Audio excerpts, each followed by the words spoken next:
Hello and happy Thursday to everyone. It is time for another episode of Achievement Chasers. This is episode 17, where we are going to be talking about our achievement hunting over the month of February. So, what's up, dude? How's it going tonight? Doing all right, other than getting mad at one of the games I'll talk about.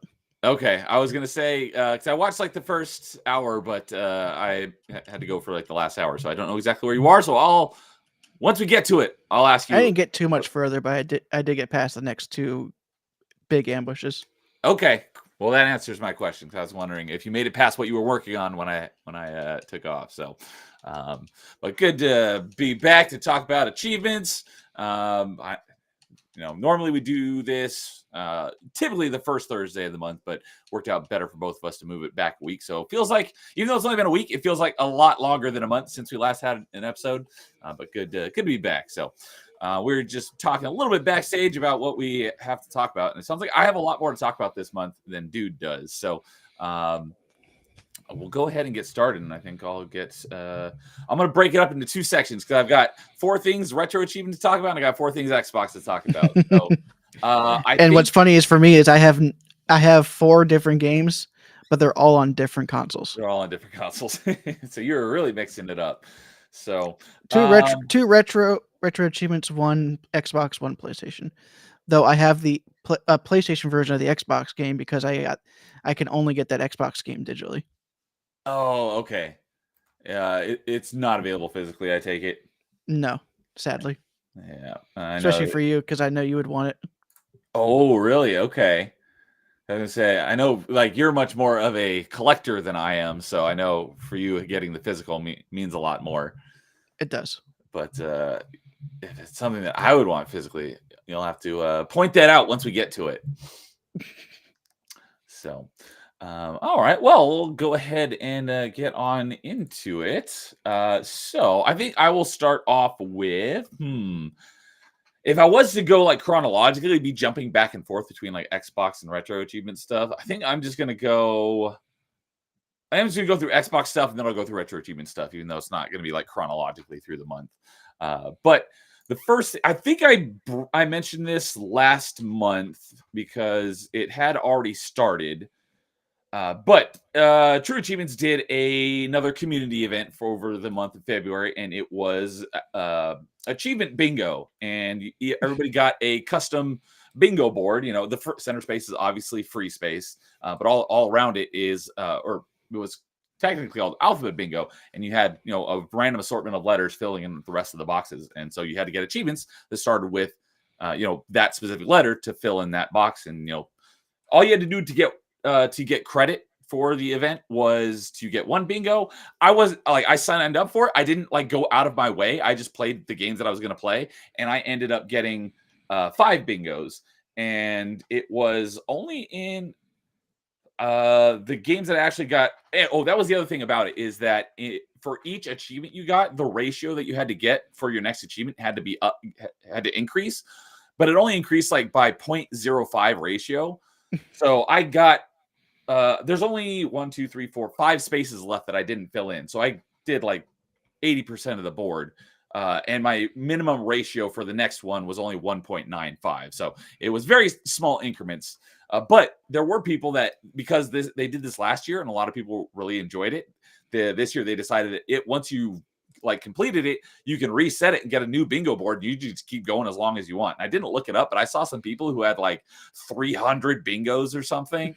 I just got 5, and just from playing normally, and I got 3 achievements from Bloodstained Ritual of the Night, 1 from Layers of Fear, 1 from Castlevania Lord of Shadow 2, 2 from Dishonored, and then all the rest of them were from Return to Grace, which is the first game I played in the month. And I think I touched on this game last month because I had started it. Did I mention anything? Do you remember if I mentioned anything about Return to Grace? I don't remember you saying anything about Okay. it. Oh, we got Insidious Bliss is in chat saying, yo, what's up, Bliss? Good to see you, buddy. Hope you're doing well tonight. And I look forward to talking to you on Tuesday. Hopefully, you won't have any more inclement weather next week. But yeah, so that was the first thing I played last month. Basically, for the most part, so I played. When I say I played, means like I actually like not just like an achievement here or there in a game just to keep my streak alive, but I played like 6 games on Xbox. One of them was because it was what I was finishing up from the previous month, so I was just finishing the last few achievements in that.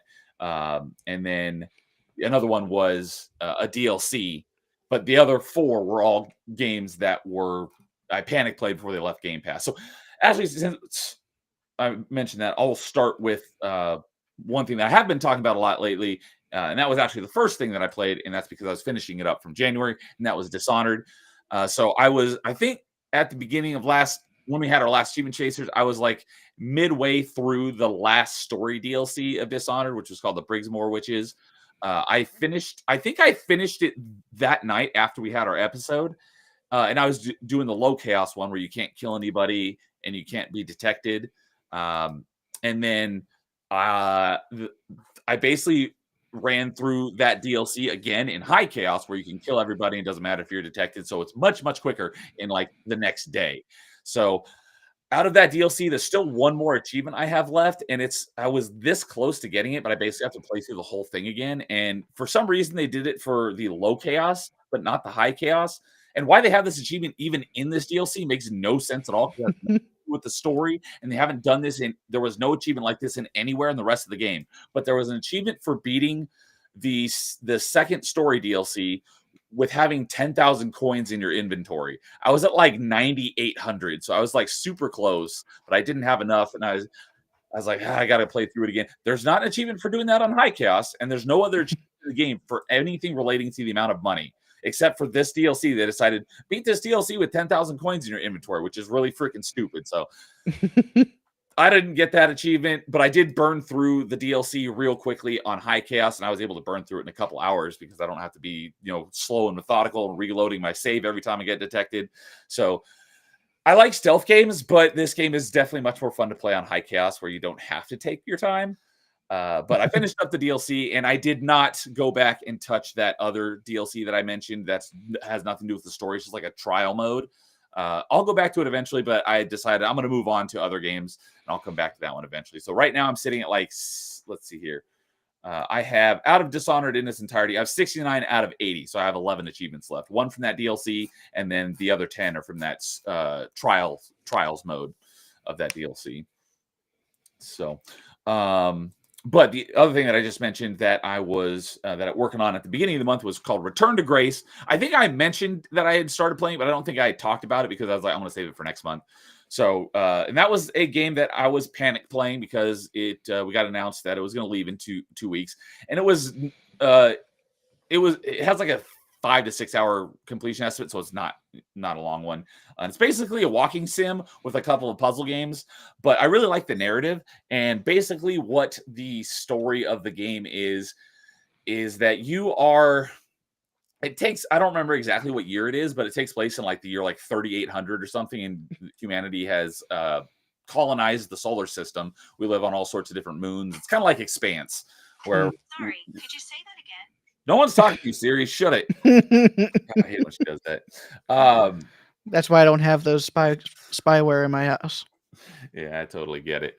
But we basically colonized the solar system, and it was due to like sometime in the 2000s, not like the 2000s like we've already lived through, but somewhere between like the year 2000 and 3000.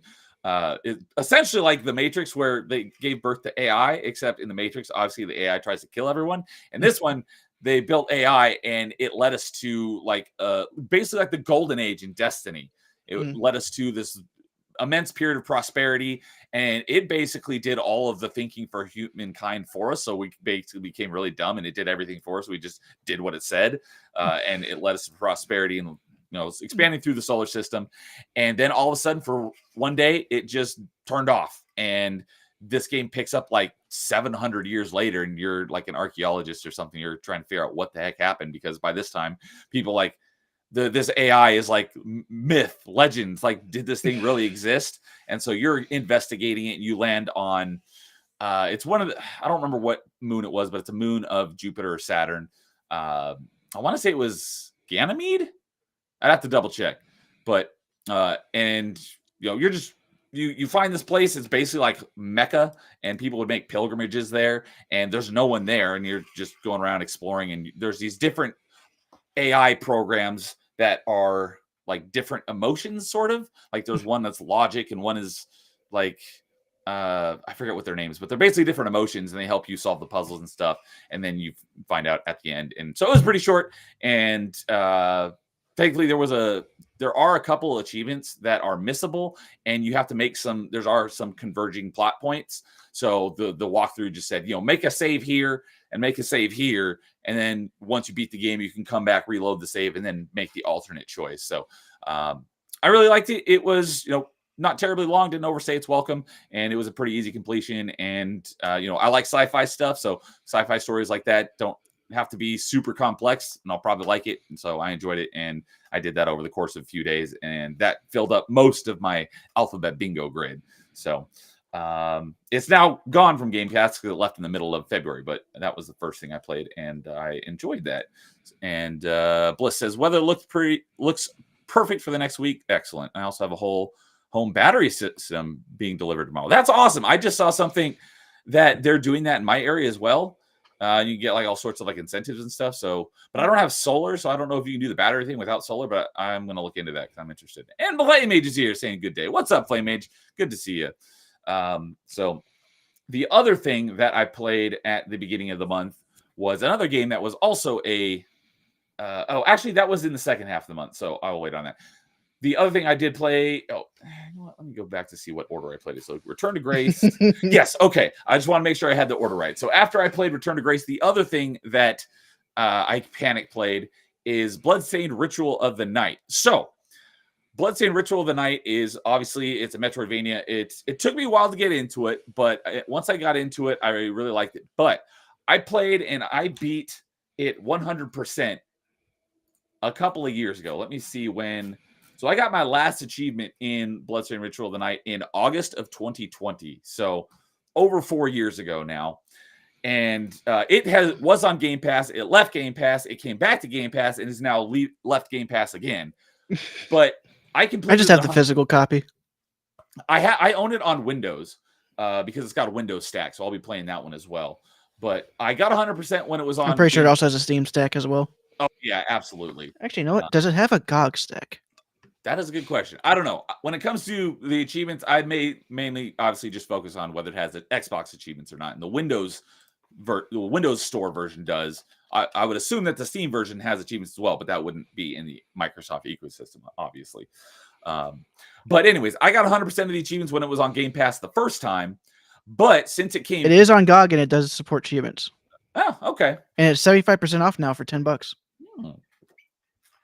Not bad. Yeah, it's $40 on Xbox, but it does occasionally go on sale for 75% off for $10, which is when I bought the Windows version. I didn't buy the Xbox version because it's on Game Pass, but I do have the Windows version. But anyways, after it left Game Pass, it then got a DLC. And I was like, and it wasn't immediate. It was like, I want to say it left Game Pass in like 21 or 22. And then like in this last summer of 2024, it got a DLC. It's like, this game has been out since 2019, and 5 years later, you're finally adding a DLC. That was kind of dumb. But they added the DLC this last summer after it had rejoined Game Pass. So I had bought the DLC as soon as it came out. I want to say it was like June. And I got like one achievement in it. And I didn't touch it again until it was leaving Game Pass in February. I'm like, all right, well, now I got to go finish off that DLC. And I absolutely despised this DLC with every passion of my being. I hated it. I gave it a 0.5. This DLC was absolute garbage trash fire. I hated it so much.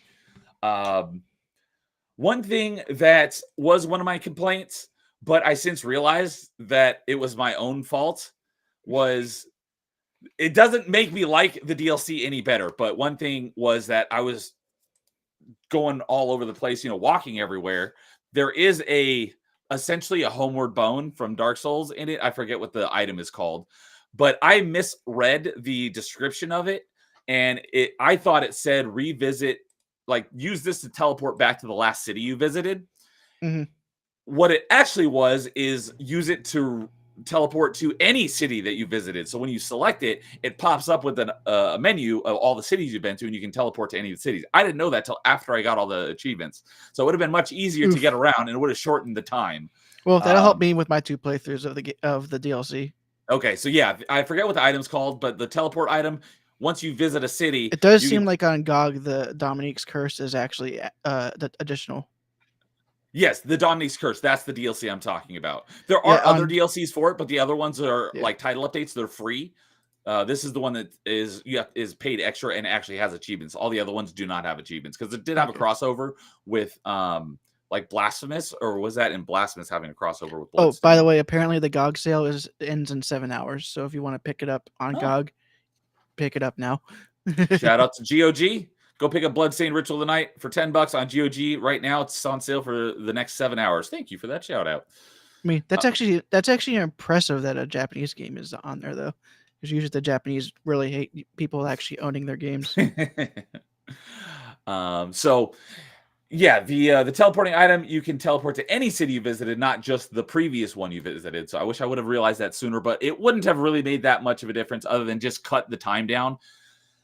My biggest issues were you walk so incredibly slow, and there's no speed up, there's no sprint, there's no way to increase your movement speed.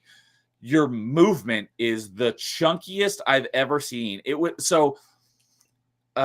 Basically what it is, like how it plays is if you were to take the classic NES Castlevania, like the movement and how it attacks and everything is just like classic NES Castlevania with the blood-stained coat of paint on it. So it's like 3-dimensional, like it's closer to the Curse of the Moons than it is the Ritual of the Night. Yes, it plays basically exactly like the Curse of the Moon, but it's not pixel art. It has the same art style as the base game, where it looks pretty, but it's kind of like a sort of like cel shaded, but it's not pixel art. So it looks like the game, but it doesn't play like the base game, because in the base game, you get all sorts of movement upgrades. Like at the end, you can sprint and move so fast. Like you move through the camera can't even keep up with you. You can go so fast, and you can jump and float and everything. The movement is so chunky and so slow, and you can only attack forward and backward. You can't attack up or diagonal, but you can crouch and attack forward. But that's it. You get hit and you get knocked. Like the knockback is awful. And like those old school games, you can't move until you hit the ground. But so many of the times you get hit and you fall into a bottomless pit. And sounds like the original Castlevania. Yeah. The other thing is that there are, which I did beat the original set on Retro Achievements on stream. Nice. But then, like a couple months later, they added some achievements. They added more. I'll be playing because I've never played any of the classic Castlevanias, but I will be because I do have the classic or the Castlevania Anniversary Collection. So I'll be playing those eventually. What's funny with Retro Achievements, there is an achievement for beating the first game without continuing, and that sounds tough. That's where I got the idea for Craig versus Dan. but and then they used it. But what's funny is that with I was thinking that was going to be hard whenever I first started streaming. I ended up getting all the achievements in two streams. Nice. So 2 or 3 streams. Now, were you familiar with playing them like back in the day, or was this the first time you played them? I've played them occasionally, but I never got too far into the game. Okay. This is the first time I actually sat down and actually gave it the full try. I played Castlevania for, I don't know, like 20 minutes or something at a friend's house when I was like a child. So I played it. I've played it. I haven't played it. The only ones I've given the full try are really the Symphony of the Night and the portable ones. Okay. I have those from the GBA onward. Yeah, I don't have Dominus Collection yet, but I will once it goes on a big sale. But I do have the Advanced Collection, so I'll be playing those at some point as well. But yeah, those DS games are pretty expensive nowadays. Oh, I've heard that. So when they announced the Dominus Collection, I know a lot. Actually, you know what? Let me look them up while you go on back to your original topic. Okay, but yeah, the movement is terrible. You often fall to your death due to cheap garbage because there's lots of enemies that go basically like a sine wave, and it's very difficult to hit them. And your attack range is super short. and there's not enough save rooms, in my opinion. And every time that you die, you either have to reset to your last save room. There's not very many of them, or you have to spend half of your money to pick up where you left off. And that was a real pain because. Oh, okay, so most of the Castlevania games aren't too bad right now. I'm looking at the complete in box, not just the cartridge. Okay. Like complete in box, they're like Dinosaur is 40, Portrait of Ruin is 32. Oh, okay. Order Ecclesia is the worst one at 70. Oh, that's actually, I mean, that's I wouldn't want to pay that much for a DS game, but that's not as bad as I was expecting. Yeah. But I bet the Dominus what would be like comes with all Symphony of the three Night of on those. PS1 be? I'm assuming that would probably be worth Let me something. check. Or maybe the Sega Saturn version. But Bliss is saying you can do better without solar. Okay. Complete in box now is $150. $150? Okay, that's more for kind of what I was thinking. For the black label. For the greatest hits version, it's $100. Oh, okay. Okay, so Bliss is letting me know that you can do battery without solar. Okay, that's good to know, because everything that I was seeing had solar included, and I'm like, I don't have solar, but I would like to have it. And Lois Expectations is here. What's up, Lois? Good to see you, buddy. So, but yeah, I trudged through it, and I got the completion and all the achievements, and I'm gonna have to do it again for the Windows stack. I have no problem playing the base game again because I haven't played it since 2020. But I do not want to play this DLC ever again in my life because now with me getting the GOG version, maybe I'll play it on stream once, and actually show you how you're supposed to be playing it, because apparently you had your issues with the game when you first started playing because you just didn't like how you would stand still whenever you attacked. Yes, that's why I say when I first played it, it took me a while to get into it, but once I kind of got the hang of things, I liked it a lot more. But yeah, once I play it again for the Windows stack, I'll definitely enjoy the base game a lot more than I did. Now that not only do I know how the game plays better, but another thing, I think I might have mentioned this. I know I've mentioned this before on stream. I don't remember what stream it was, but another thing that I didn't know until super late into the game is that there is a cooking mechanic where you make food, and I was saving all my food for when I needed it, like in the middle of a boss fight to restore my health.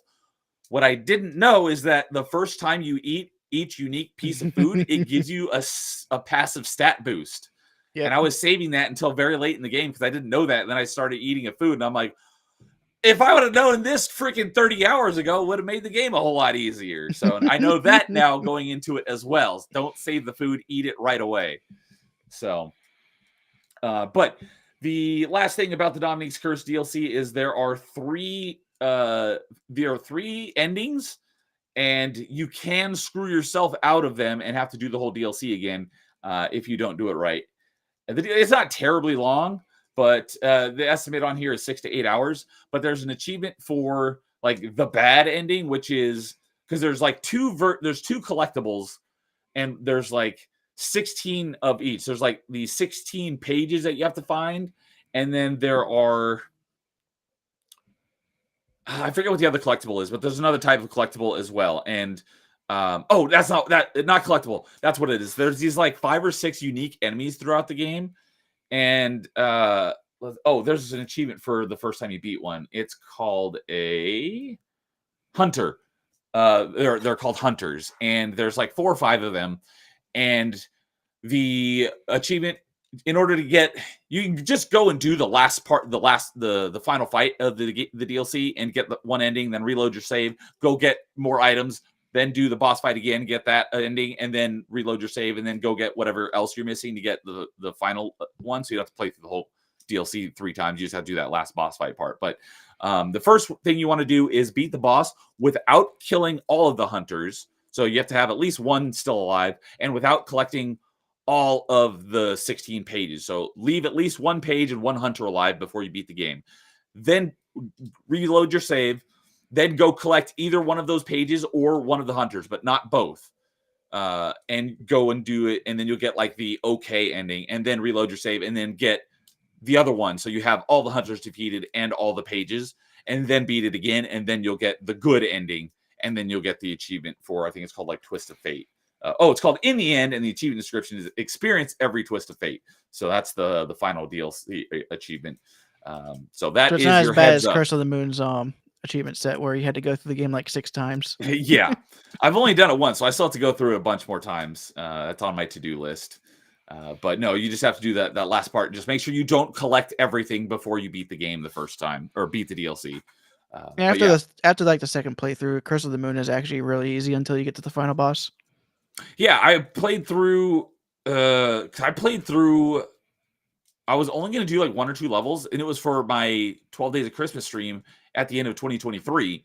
And DJ hopped in Discord call with me while I was playing it because he's really familiar with it, and he was giving me tips and stuff. And I was only going to do like 1 or 2 levels. Then I ended up playing through the entire rest of the game because it's a pretty short game. Yeah. And I was like, oh, I wasn't even planning on doing that, but it was fun chatting with him and him giving me guidance. But And that one's much closer closer to the original Castlevanias. That's what I've heard. I do have Curse of the Moon 2, but I have not started that one yet. Yeah, same. I think I'm in the same boat. I just wish they were physically released on Xbox and PlayStation.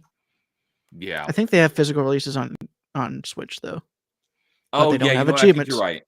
Yeah, no achievements to get your physical copy. So, but yeah, so I finished up the DLC. So now I own the DLC, but I no longer have access to the Xbox version of Bloodstained Ritual Tonight because it's no longer in Game Pass. So yet another DLC that I own for a game that I don't own.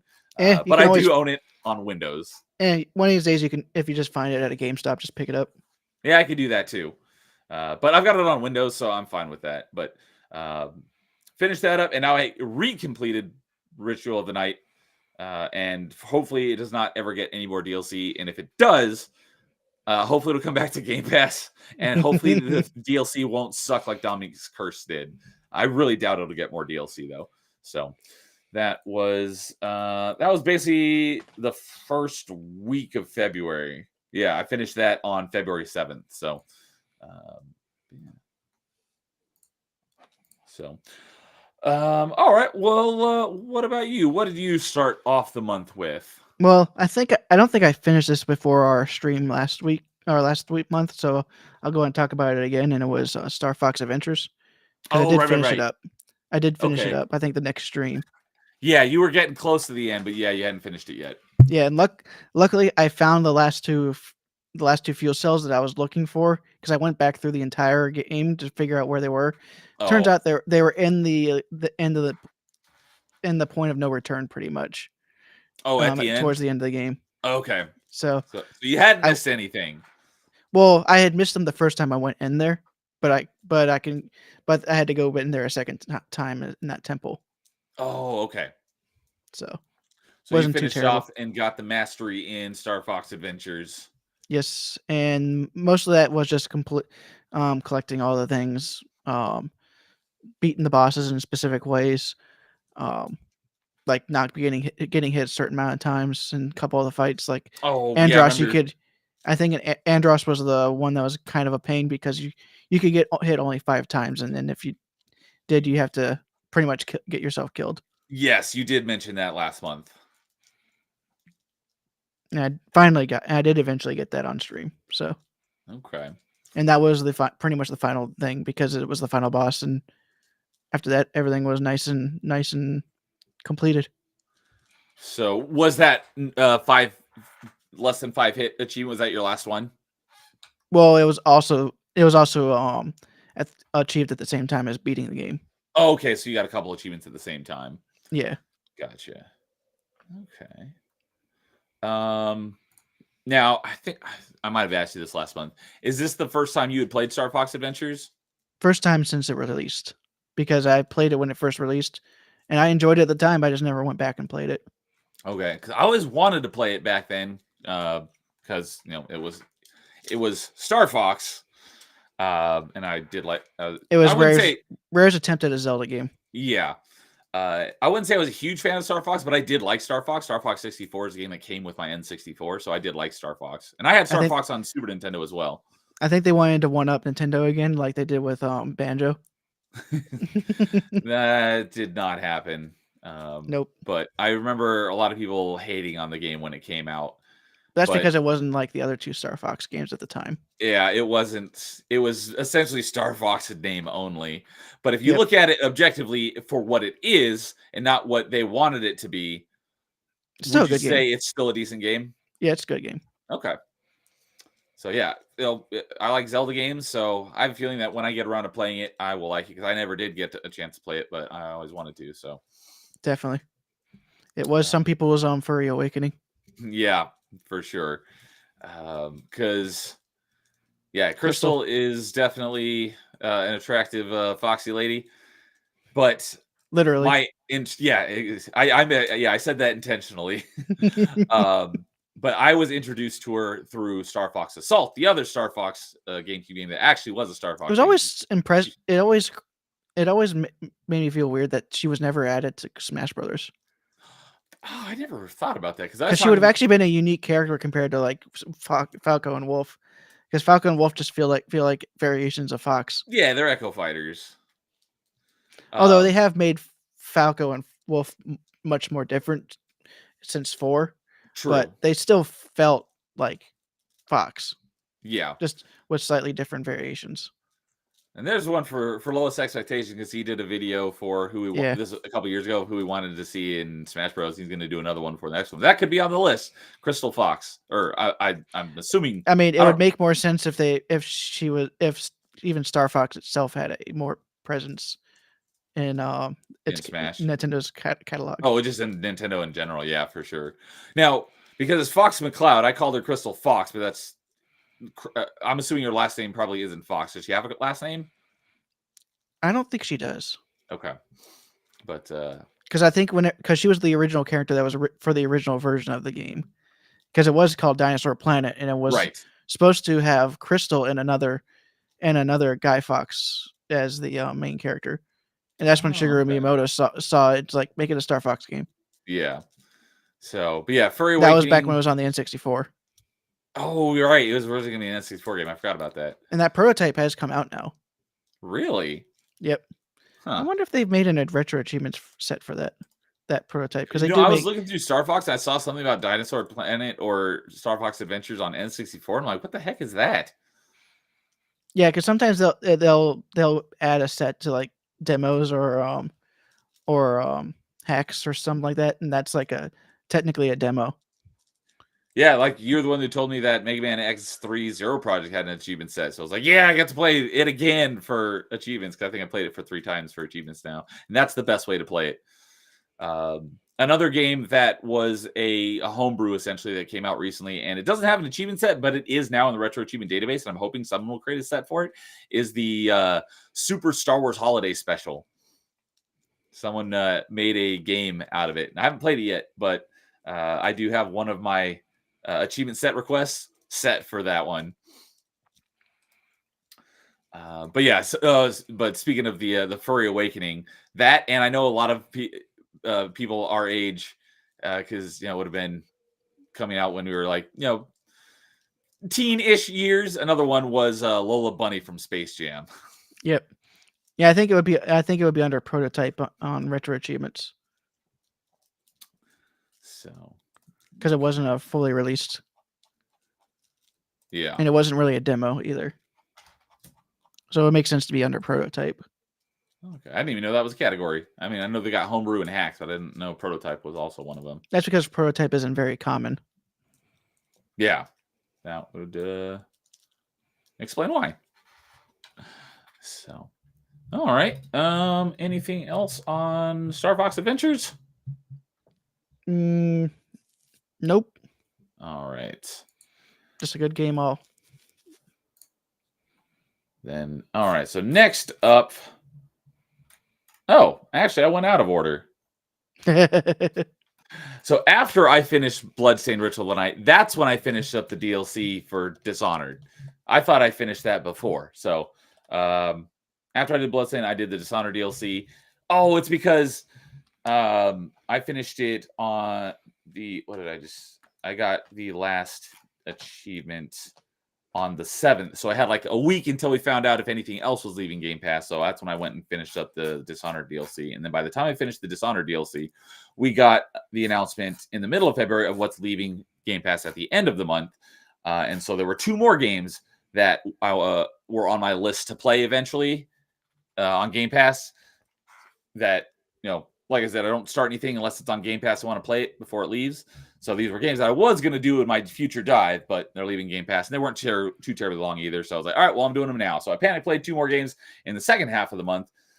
Further So yeah, basically I Panic played essentially 4 games in February. So it really, the stuff that I was trying to work on, I really didn't make a whole lot of progress on my completion recovery. But that's okay. So I finished the Dishonored DLC on February 14th. And then we got our announcement of what's leaving Game Pass. So I started on February 15th. The first one I started is a platformer called Gris, Gris. Have you heard of or know anything about this game? Nope. Okay. Hey, Sad Lad Chad is here. What's up, Sad Lad Chad? Baba Booey, what's up? How's it going? Good to see you, buddy.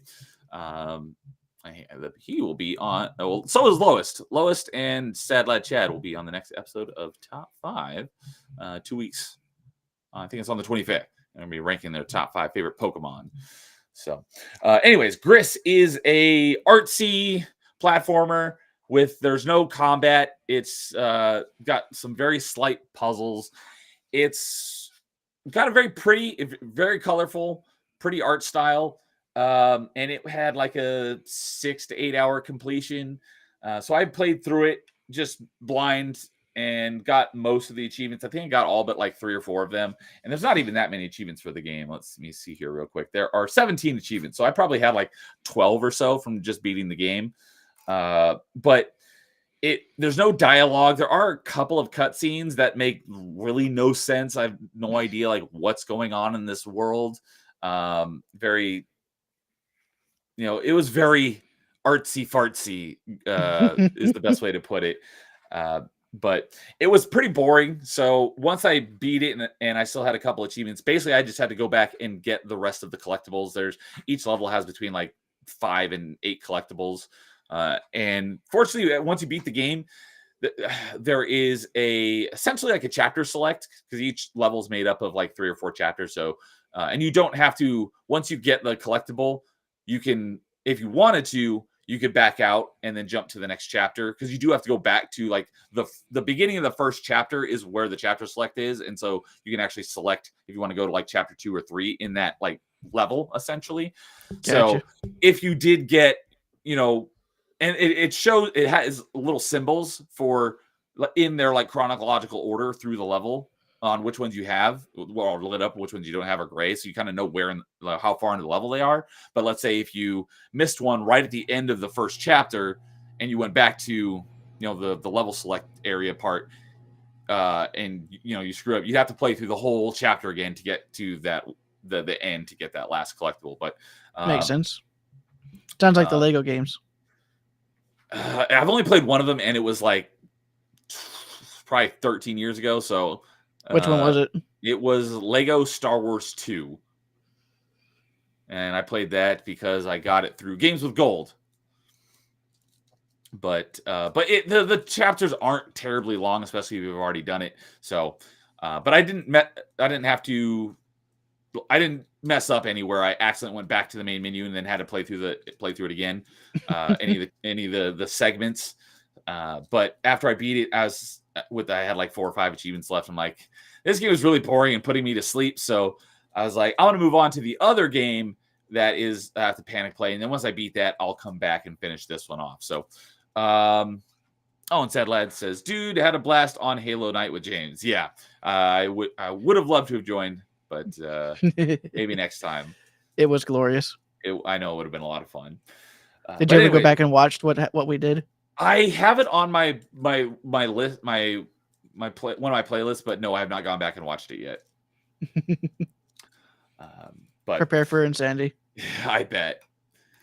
So after I beat Gris, beat the story, still had a few achievements left, I played my first Warhammer game. That was Warhammer 40K Bolt Gun, boomer shooter. And it was also not terribly long. My first Warhammer game is Vermintide. And Vermintide is the Left 4 Dead like one, right? Yes. Okay. And I wish I didn't start it. Because it has the crazy achievements. Oh. I know I've glanced at some of those achievements. I wouldn't be able to tell you what any of them are, but I think I looked at the completion time for that one, and it was a hefty completion time. I mean, hefty completion times is not out of order for me, but right. It's the fact that you need people for most of these. Yes. So, but yeah, so I played Bolt bolt gun, and its estimated completion time for the game and the DLC says like 10 to 13 hours. It took me a bit longer than that. It took me about 21 hours, and each level has, and that's because I wouldn't say I was taking my sweet time, but there You were are a dying. bunch. No, well, fortunately, there are accessibility options that make it a cakewalk. How So dare you? yeah. But the thing is that each level has a bunch of hidden collectibles, and if you don't get them all, you have to play through the entire level over again. So I was making sure I was taking my time to make sure I got every single collectible, so I didn't have to go and replay any of the levels. So, yeah, without the accessibility options, beating this game on the hardest difficulty would be insane. I don't think I could probably do it. But despite that, it still has a decent ratio. It's got almost a 2.0 ratio. But yeah, there's basically an achievement for beating each level, beating the game on each of the 4 difficulties. And yeah, the base game has 12 achievements. And then there's a DLC. Well, there's actually 2 DLCs. One's a title update, which is, free DLC, and that one has 3 achievements in it, and that one takes like, I think I did it in like 45 minutes. And then there is a actual paid DLC, which is a story add-on, and that one has 6 achievements, and that one took probably like 3 or 4 hours, and basically just beating. Let's see here. Was there an achievement? Yes, there is also an achievement for beating the DLC and collecting all of the collectibles, and then an achievement for beating it on each of the difficulties. But they do stack, so you don't have to do it once on the hardest difficulty, and you'll get all the achievements. So, yeah, beating like the title update is called Horde Mode, and you're basically locked in this arena, and you have to survive, I don't know, like 30 waves of increasingly difficult enemies. And yeah, beating that or the DLC's final level on the hardest difficulty without the accessibility options would be ridiculous. I'd be impressed if like anyone could do it.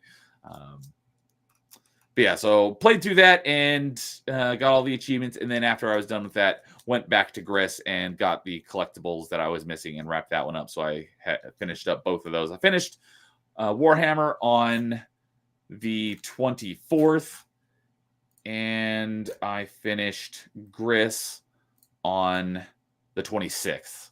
So right there before the end of the month. And then I think that was... Oh, and then I got started on another game, but I'll talk more about that. I'll just mention that. So,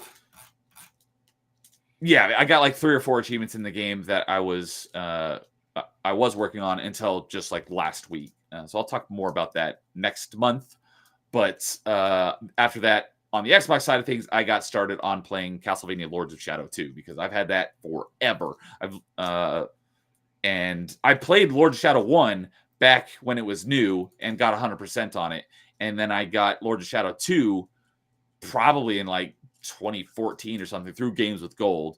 And I just I didn't actually dive it until 2019 when I started the dive I'm working on right now. But I just got a couple achievements here and there for various contests. But I went back and actually played through it in its entirety, but I'll talk more about that next month. So, but I think I did rant to you about, did I tell you my rage-inducing, how rage-inducing was just to start the game over again, or was that someone else? I think you told someone else. Okay. So, because when I booted it up, it was, on the last checkpoint that was from from the last achievement I got, which was in like February of 2022. So it had been 3 years since I'd last gotten an achievement in it. So obviously, as I want to start it over from the beginning so I can understand the story, this game is literally impossible to start the game over with because you load into the game and it immediately goes into the game. There's no main menu, although it looks like there's a main menu and you hit start, you would think that it goes into the menu, but then it just loads into the game. There's no main menu. There's nowhere to like select a save slot. There's nowhere in the game to delete your save and start over from the beginning. It does not exist. So I went in because it is backwards compatible. So I was playing it on my Series X, so it is a 360 game. So I went into the the managed settings for the game, and I deleted my save from the cloud and from local, so it was deleted everywhere. Loaded up the game, and it still pulled my save from the cloud and started me right where I left off. It's literally impossible to delete your save on an Xbox One or newer. The only way I could do it is I had to go download the game on my 360, but the stores, 360 store is gone, so I can't just look for it in the store. I had to go search through all of my download history, re-download it, then go to my save data and delete it from my save data on my 360. Then I loaded it back up on my Series X and it started from the beginning. But I literally could not do it on my Series X. It's impossible. If you don't have a 360, you can't start the game over again. So I was so freaking frustrated and raging at how difficult it was just to delete my save and start the freaking game over again. And I was looking at forums, and a lot of other people having the same problem. The thing was that everyone that was online talking about the same issue was on the Steam version. So, like, go to this file path in your computer and delete this folder. I'm like, I'm not playing it on PC. I'm playing it on Xbox. And so on PC, you just go to that file path and delete the file, and you can start the game over again. You can't do that on Xbox. The only way to do it was on a 360. So that was rage-inducing. But then I finally got to restart it, and it took me a little while to get, because my last achievement was probably 40% of the way through the game, so I had to play through a good chunk of the game just to get my first achievement in it. But I got probably 3 or 4 achievements in it in February, but I got the vast majority of it in March. So I'll talk about the actual playing of the game next month. So it's always fun whenever you have to do all that just to be able to restart the game. Yeah, it was a pain. So, but that pretty much summed up February when it comes to the Xbox side of things. So once we'll go to you, and then once I come back to me, then I'll talk about retro achievement stuff. So, and we got Christian Frades is here saying hi. Well, good evening, Christian. Good to see you, buddy. And Carl's here as well saying boo. Yeah, boo. I was so freaking mad. I was like, just let me delete the freaking save so I can start the freaking game over again. And it wouldn't let me. So, boo to them. Just all they had to do was. He might just be saying boo to us. He could be saying boo to us as well. That's completely fair.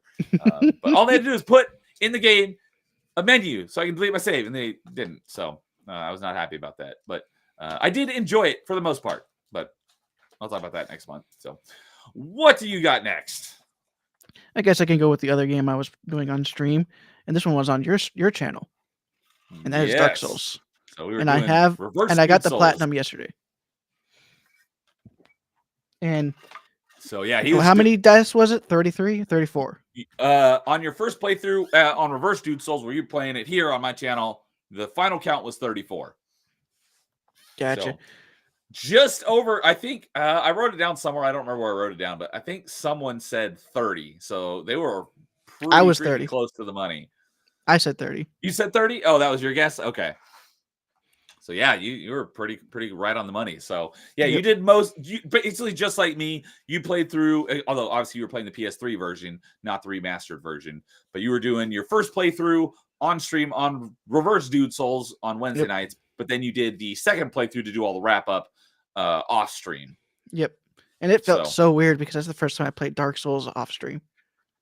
So all the other times you played it has been on stream. Yes. So it was just weird being able to do stuff on your own with it. But because of that, I was getting more distracted than usual. So sometimes I died because I was getting distracted by something. So yeah, I'm quite familiar with what the wrap up was because I just did it myself back in I finished it in January, or did I finish it? Yeah, because it wasn't on my list of February achievements. So yeah, I must have finished it in January.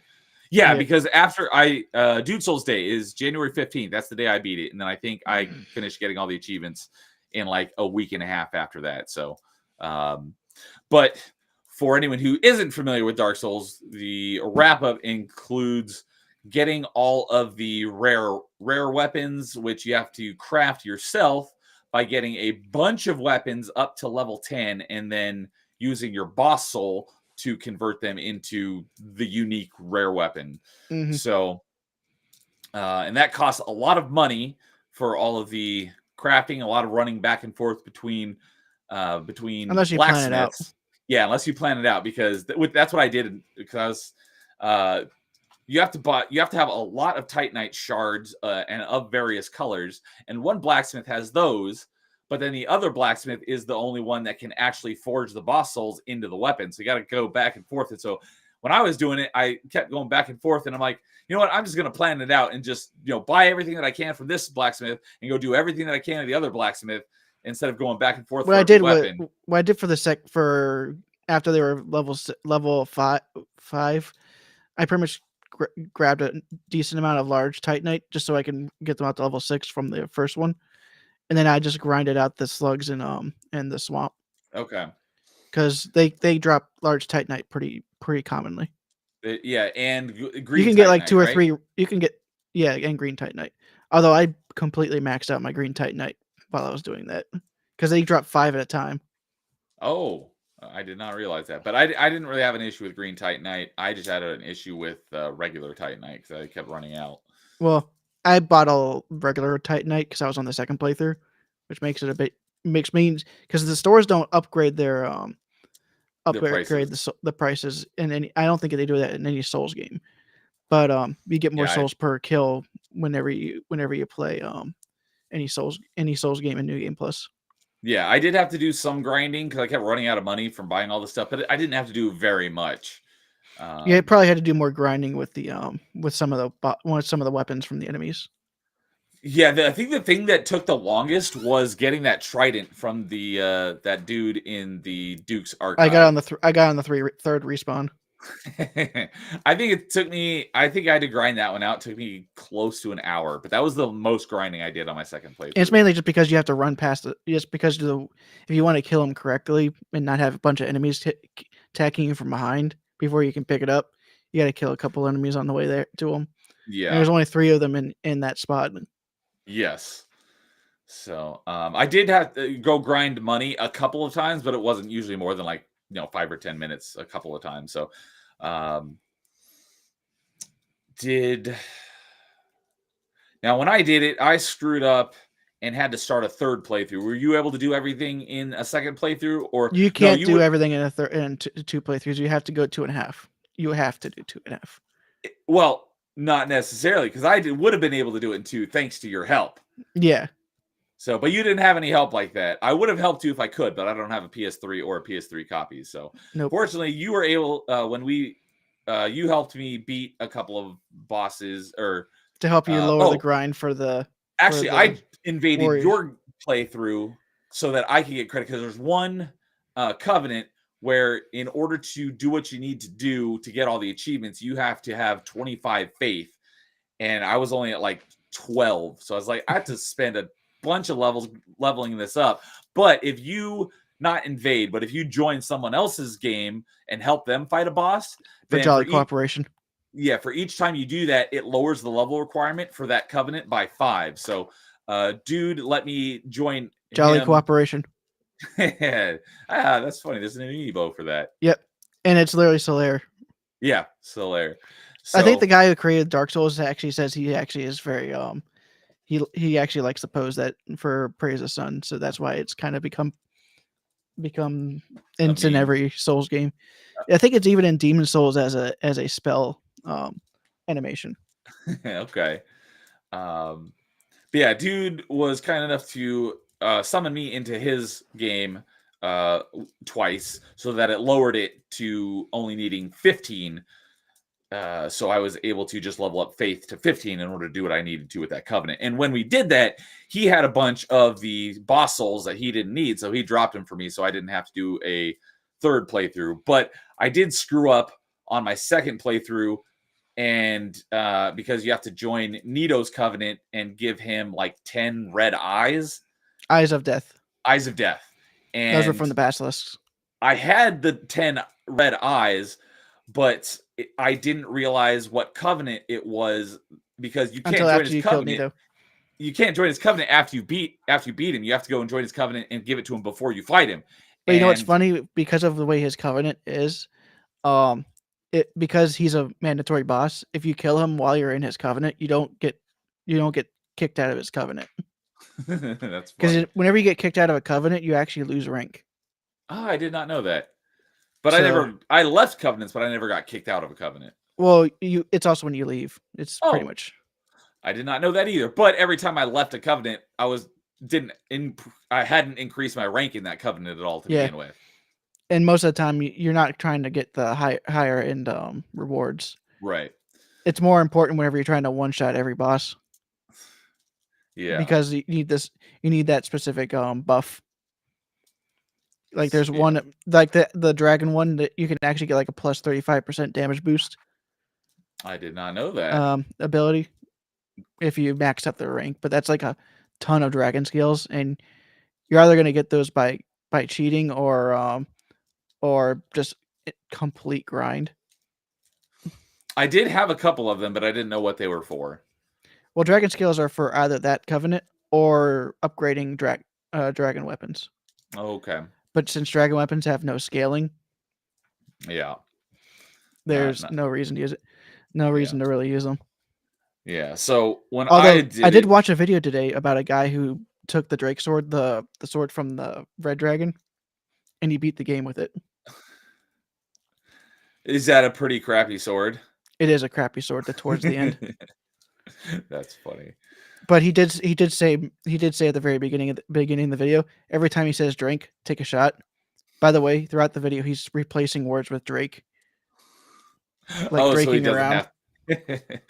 So I thought it was instead of like great job, he would say Drake job. I thought you were saying he took the word, he replaced Drake with something else so he wouldn't have to drink.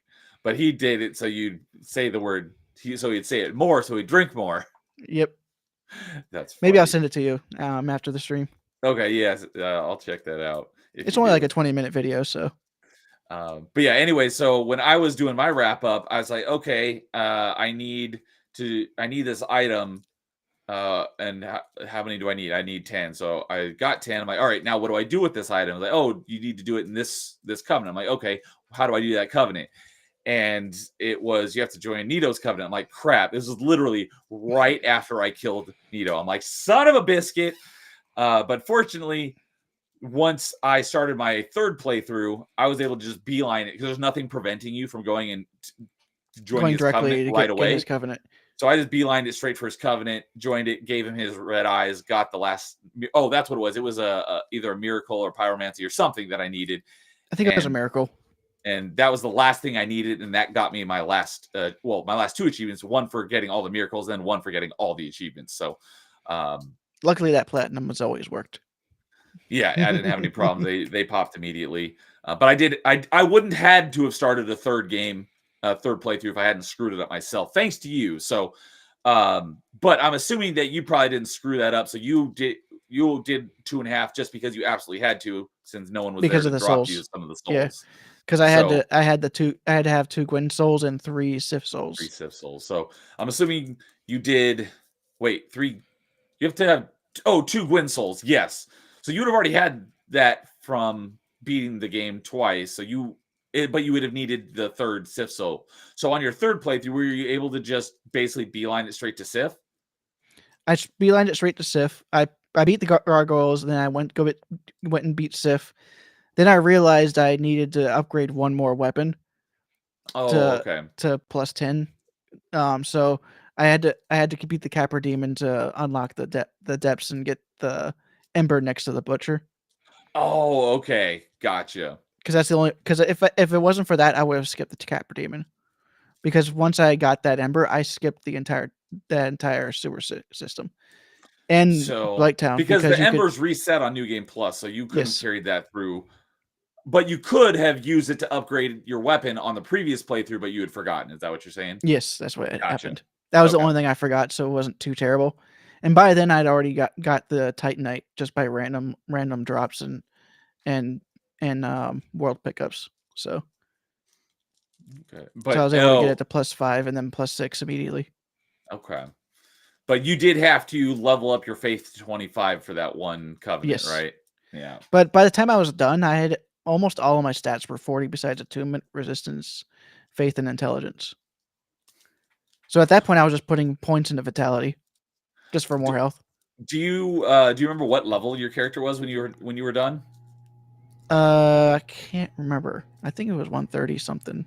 I was gonna say my guess would be around 140, somewhere around there. Yeah, because I think my character was like 120. Yeah. Because So, there's a certain point where every skill just it stops being useful, upgrading it. And Vitality is one of the few that you can still see progress. yeah, that I was on my second playthrough. I was asking my buddy who was the one who convinced me to play Dark Souls originally back in 2019, and I was like, if I put points into strength, none of my numbers change. If I put points into endurance, Dex. nothing changes. Dex, nothing changes. But so once you hit a certain point, is the only thing to dump your points into vitality to get more health. And I think you said that even that caps out at some point, right? Actually, it just increases by a very small amount. Like it's less than 10 after a certain point. Oh, so less you than 10 can health. always keep increasing it, but it just the amount that you get The diminishing hard cap is returns. 99. Okay. Yeah. So it's kind of funny that nobody puts points into resistance ever. Even though you would think that, oh, hey, being able to take an extra hit would be nice, but by the time you get to that point in the game, there's no reason for you to even have resistance because you're gonna have naturally when you level up, you gain some defenses automatically. Okay. And also whenever you have humanity, in the top left, it also increases your defenses as well. I did not know that. I know it increased your drop rate, but I didn't know it increased your resistance. That's one of the few things that they changed in future games, so you don't have that humanity. Yeah. Okay. Shoot. Whenever you finally get into Dark Souls 2 and 3, you'll find out that you no longer can upgrade armor, so it's as is. I do remember you mentioning that, but that's a big if. But you get 4 rings slots. Okay. And you do get upgraded rings on subsequent playthroughs. Okay, yeah, because I remember you mentioning that you do have to and collect all the rings. And their new places and their new locations that they're there. They don't replace other items. They are new items on the map. Okay. Some of them are from the Covenants, but I don't think didn't need to grab any of those. Gotcha.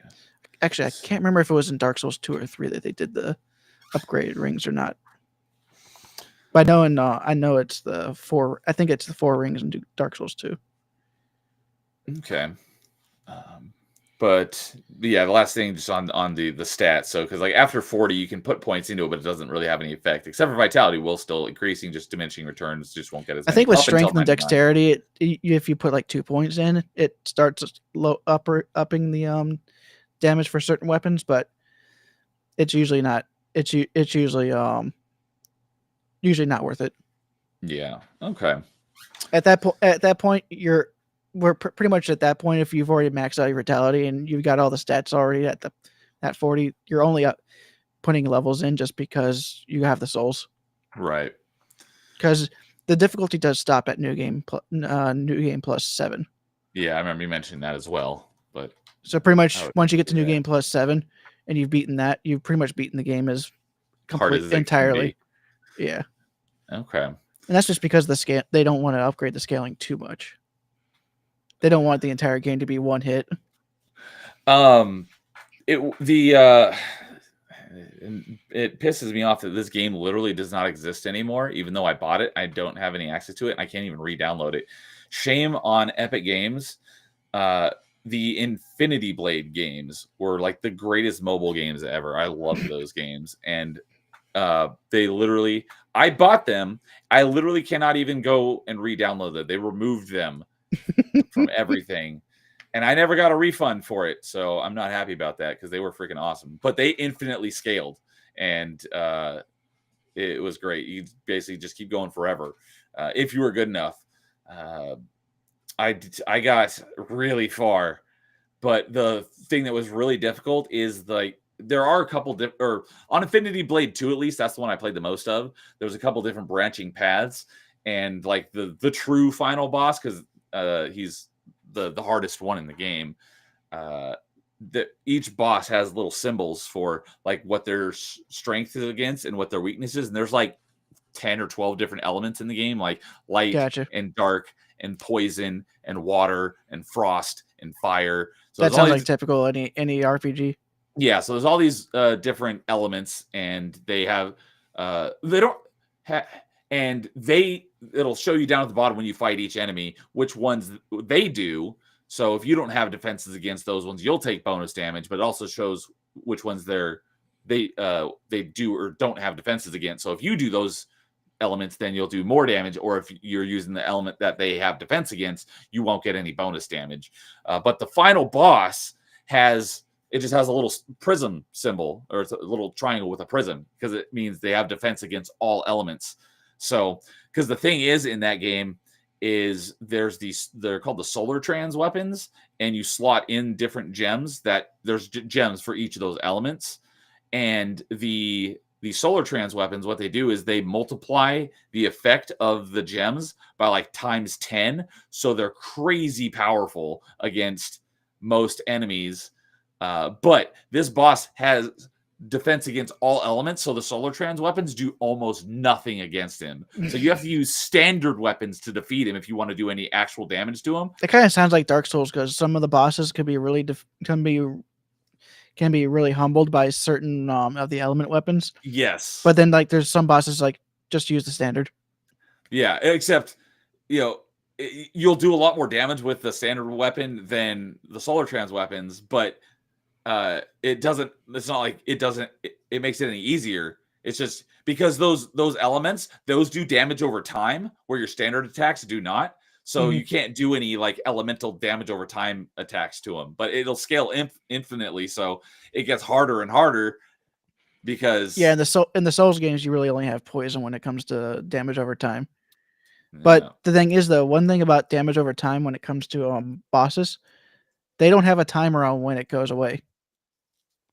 So if you have a boss that's actually susceptible to poison and you don't really want to fight it, you could just cause them to be poisoned by certain items and just like wait that, it out. And just wait it out. But like you can do that for like the Ornstein and Smoke fight for like the second phase, because both of them are susceptible to poison. But that takes like 25 minutes. Oh. It just takes too long. So you're just running away from them for like 25 minutes. If it'd almost be funny if there was an achievement for that, just to troll people. But yeah. Well, there is an achievement in Dark Souls 2 for dying. Oh, I'm sure that's probably like the first achievement. For most people, yeah. So, I'm pretty sure it's a pretty good challenge to try and get all the other achievements before getting that one. I was just gonna say, I guarantee you there's some people out there where that's the last achievement that they got. And they did that as a challenge run. Exactly. On an account. So I almost want to do that. I have seen other games. Seen a few. There's a couple of Metroidvanias that I'm going to be playing that have an achievement similar to that. It's a very easy one to get at the beginning. I don't remember if it was Death, but I do remember there was one game. I don't remember what it was. I'd have to go and look through my Metroidvanias I'm going to be playing. But one of them is there's an achievement for activating your first cheat, which you could do at the first thing. But you could do it and then play the whole game with cheats on. But obviously showing that achievement first is going to indicate that you basically played it on easy mode. So what you want to do is save that achievement for last, or at least close to the end of the game, depending on how difficult or hard you want to make the game or for yourself. So. Yeah, because I know with Kingdom Hearts, you can get all of the 100% achievements playing the game on the easiest difficulty, even though there is still an achievement for beating the game on the hardest difficulty. I ended up doing the 100% run on the hard difficulty. Okay. Yeah, I mean, I know of Kingdom Hearts and kind of how the game plays, but when it comes to difficulty, I have no idea. I would assume it's there are the super bosses, because it seems like it's a game meant for kids, right? Well, there are super bosses like Sephiroth. So a super boss, and it depends on the context. So, like, the way that you're saying it, I'm assuming it's actually very difficult. Yeah, usually the end game bosses in Kingdom Hearts are actually pretty challenging. Okay, because yeah, I think although usually they're unique they're usually unique characters created for the Kingdom Hearts series, because like they're the Heartless. like there's three. I think there's three super bosses in the original Kingdom Hearts. I'm not counting the final mix one because that's the one where they added an extra one that was a foreshadowing for the villains in two. But the two of them were heartless enemies, which were created for the Kingdom Hearts series, and one was in Agrabah, and one was in Neverland. Pretty much, you had to fight at the clock tower Okay. at Peter Pan. So, and then of course the last one is, well, they technically had five, but I don't really consider those other two really super bosses because they're also part of the arena mode where you just go through waves of enemies and you fight bosses every like 10 waves. Okay. 5-10 waves. That's where you end up fighting some of the Final Fantasy characters. Ah. Okay. But like you had the two of the Titans from Hercules you could fight against. Mm. I think it was the Earth Titan and the Ice Titan that you could fight. I like Hercules. I think I only saw it once. I have it on VHS. I was just about to ask a dumb question, but of course you would. I was going to say, but do you have a VCR? I would assume that you have a VCR. I actually don't. Oh. It's because my parents were like, "Hey, you want these VHSs, the old Disney VHSs?" I was like, "Sure, why not?" Yeah, One of these days, I need to get a VHS. I haven't had a VCR in years, but yeah, I don't have any VHSs here. I think yeah, I know my mom has a VCR because I just helped her hook it up this weekend because she found an old video she wanted to watch. Mm-hmm. I think whenever we do Dude Souls again, we'll just have you play through it. But I think at this point, I think you should be fine without having me pop in because you now know you can summon other people or NPCs to help you out. Yeah. Okay. So that is also in 2 and 3. Yes. Okay. Maybe if we do Dude Souls, or no, maybe it won't be Dude Souls. Maybe it'll just be Dark Souls. But if I continue Dark Souls, We could just big call it if, Dude Souls 2 for Dark Souls 2. maybe I'll have you in like for the first one to just give me tips and stuff to kind of set me on the right path for the rest of the game. I think it'd be fun to just do it the entire game because then I could play it on a different platform as well. I mean, yeah, if we do it and you want to, be in there for Since you'll everyone, probably do it on the you're welcome Xbox to. One, not the 360, I'll have to do the PS4 version. Yeah, if I Because do, Dark Souls 2 is the only game that actually makes a difference. and why is that? They changed the way the spawns are in Dark Souls 2 for normal enemies. They You're changed the way talking about between the Xbox and PlayStation version, or are you talking about between Dark Souls 1 and 2? between Dark Souls 2 and on 360 and Dark Souls 2 on Xbox One. Oh, okay. The same game on different generations, they made a change. Gotcha. Yeah, and it's because of it and on PC it's considered it's a specific update. So you can revert on Steam, you can revert to a specific update and it'll be like the 360 version instead. Oh, and what exactly is this change to the spawns? They add a bunch of enemies in different places. So there's more enemies on the Xbox One version. Yes. Gotcha. In specific areas, not everywhere. So, but yeah, that's a big if. As if anyone didn't hear the stipulation on me playing Dark Souls 2, because I would do Dark Souls 2 before Dark Souls 3, but has to be gifted to me on Xbox. I was looking at it, but they're not on sale yet. Yeah, they were on sale recently. But yeah, if people they'll probably be on sale whenever Elden Ring Night Ring comes out. That could be. Yeah, if people want to see me suffer more, and if I will do Dark Souls 2 if someone gifts it to me on Xbox. So and on then, Xbox One, but then again, you can't even gift the 360 version anymore. Exactly. I was going to say, and I don't have to specify Xbox One because you cannot gift 360 games. Because it's not like at least not digitally. I mean, I wouldn't be surprised if Carl sent it to me in the mail. But well, yeah, you could do it physically, but Dark Souls 1 is still buyable digitally because it's a backwards compatible game. Yeah, Dark Souls 2 is not backwards compatible, right? Nope. For some reason, I never did that. So, but yeah, if I get it gifted on Xbox, then at some point we will continue Dude Souls. So that's the stipulation. So it's big if, and it's up to the people if they want more Dark Souls raging for me. So, anyways, last thing on Dark Souls here. So you've now done it on. You've done 3 versions of Dark Souls 3 1. versions. You've done PS3, Xbox, the Xbox One Dark Souls remastered, and the original 360 version. Is that right? Yes. All right. So I have How a game many- for Windows. I have games for Windows Live. I was gonna I say, have how many more Steam. versions do you have? I have games for Windows Live, Steam, and PS4. PS4. Is PS4 also Dark Souls remastered? Yes. Okay. Are I'm- you planning I'll on doing those? I'll eventually do it, and I think for Dark Souls, I think for PS4 version, I might just do the Souls glitch where you get infinite souls at the beginning of the game. Oh, yeah. Fair Because enough. like You've it's the already fourth done it. time.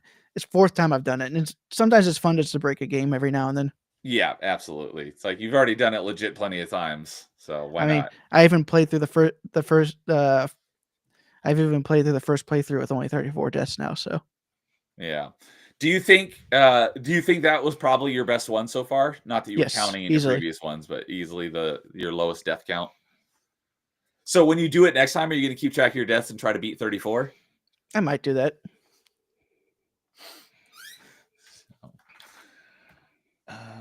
But even being overpowered in Dark Souls is still not. It's still not going to change anything for certain bosses, especially Beta Chaos. Yeah. It's kind of funny that that's the only boss that is supposed to be one shot. Yeah. And it's such a pain. Essentially. So, all right. Anything else on Dark Souls? I think that's it. All right. So for me, jumping back to the beginning of the month, but now we're talking retro achievements. So for Carl and Canadian I's challenge, you get bonus points for playing multiple games in a franchise and playing them in the correct order. And so through, on Mondays, I do my Metroidvania Monday, and I was playing through Super Metroid. But in order to do it in the correct order, I had to put a Super Metroid on pause for a little bit. Because I was like, you know what? I got to go back and play the original Metroid. Because I played Zero Mission, but I've never played the original NES one. So I got to do that. And I played AN2R, but I never played the original Metroid 2, the Game Boy one. I was like, because Metroid is my second favorite franchise ever, I should play basically, the actual. Yeah, you only started from the 3rd game. Um, I'm one of the few people that actually played Final Fantasy 1 on the original NES when I was a kid. Yeah, so because I didn't actually get into Metroid until Metroid Fusion / Metroid Prime, because those basically came out at the same point, and then I went back and played the the older stuff after that. But I was like, you know what, I owe it to myself to play the actual origins of the franchise. So before I beat Super Metroid, I put it on pause and I went back and I beat Metroid 1 and Metroid 2, and then because the episode of Metroidvania when I was planning on beating Super Metroid, I actually finished up Metroid 2, and then I finished Super Metroid the following week. But I played through Metroid, the original NES version, and that is not a good game. I'm surprised how good of a franchise it spawned when it is not a good game. Though if I could make one change and it would drastically improve the game, is the fact that no matter how many energy tanks you have, you always start with 30 health.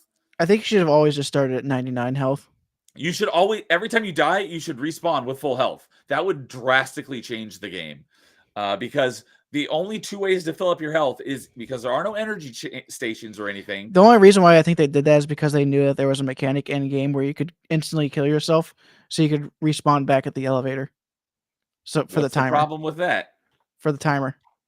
What? So? I don't see why that would be a problem. Well, you could be like really low health, so you're also helping yourself in the speed run while also gaining back all your health. Yeah, I still don't see the problem with that. But yeah, so dude wrote the achievement set for it, so he's well versed in the game. But it's been a while, so just spawning with full health would have drastically improved the game. But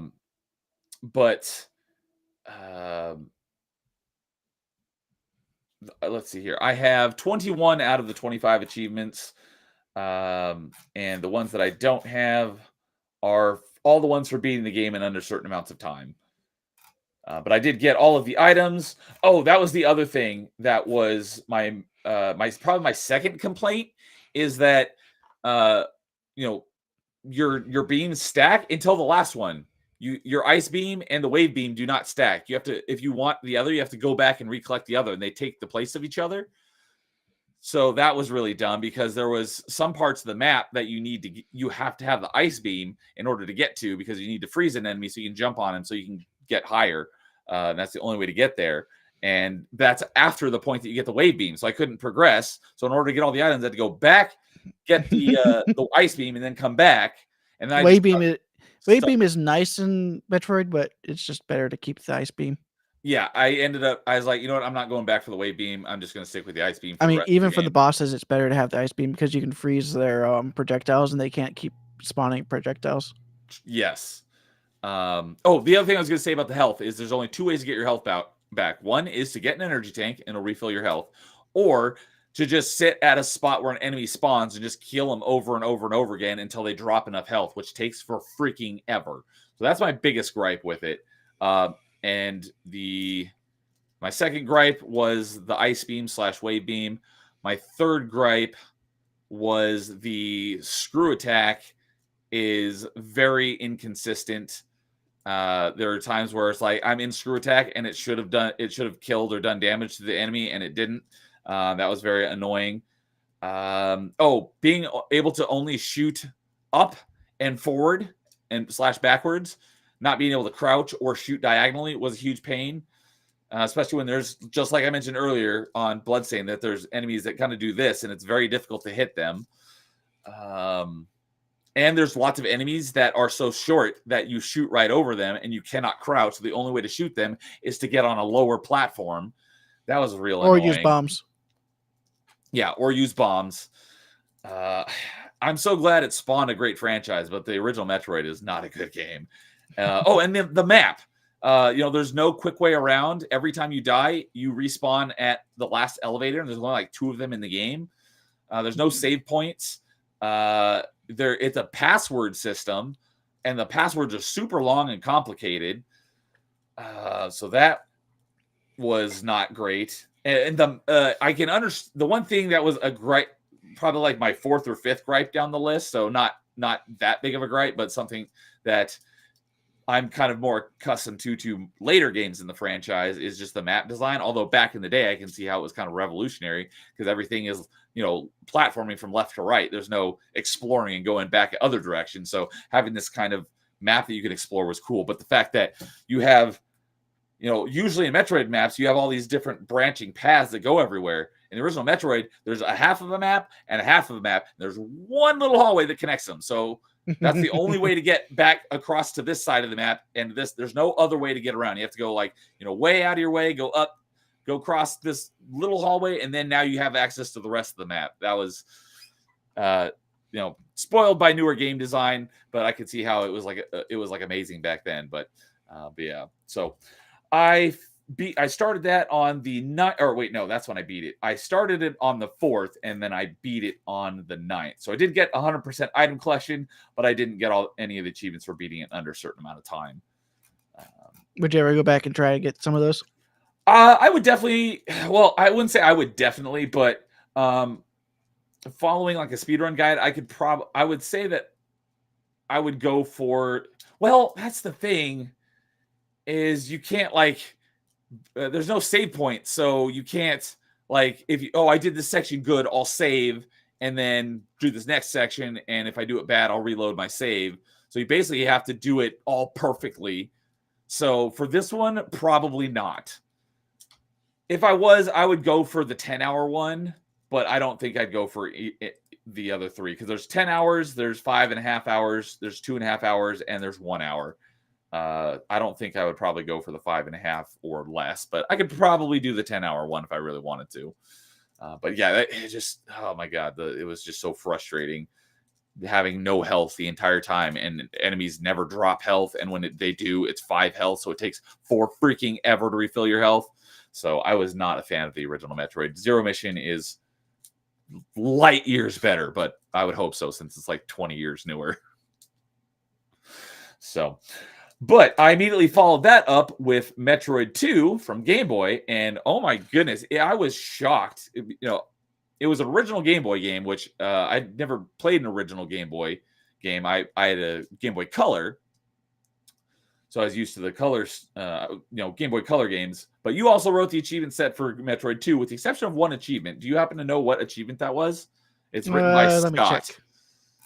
That was probably Scott trying to test how to get Game Boy working, because back then we used they used standalone emulators. Like they just added the retro achievements to like the actual emulator itself directly. Oh, back then it was different Instead emulators for each instead of how platform? like RetroArch does it. Okay. But yeah, I was incredibly impressed just how, because original Metroid was 86 and Metroid 2 was 91, so 5 years later, and it went from NES to Game Boy, and the how much improved it was the Attain the graphically. Bombs achievement. Okay, so it's basically not the first one. That one was it's made. the second achievement. Yeah, that one was made in 2013. Okay. So that's how long. That's about how long the But I can actually tell you the very first achievement. It's on the I know it's on the Genesis because Scott was more of a Sega guy. Are you talking about the very first retro achievement? Pretty much, yeah, and it was by Scott because he was developing the tool set, and that's how he got it working. I know it was for Sonic the Hedgehog. Oh, okay. The very first. Oh, we're getting some history lesson here. The very first retro achievement ever was for Sonic the Hedgehog. We're about to find out which achievement it was. It is Ring Collector. Collect 100 rings. That's awesome. Did Scott do all the achievements for Sonic the Hedgehog? He did. Or the original? Did a couple, but not the whole original set. No. Oh, he's got 24 of the achievements, so he has most of them. And how many are there on Sonic the Hedgehog? 36. Okay.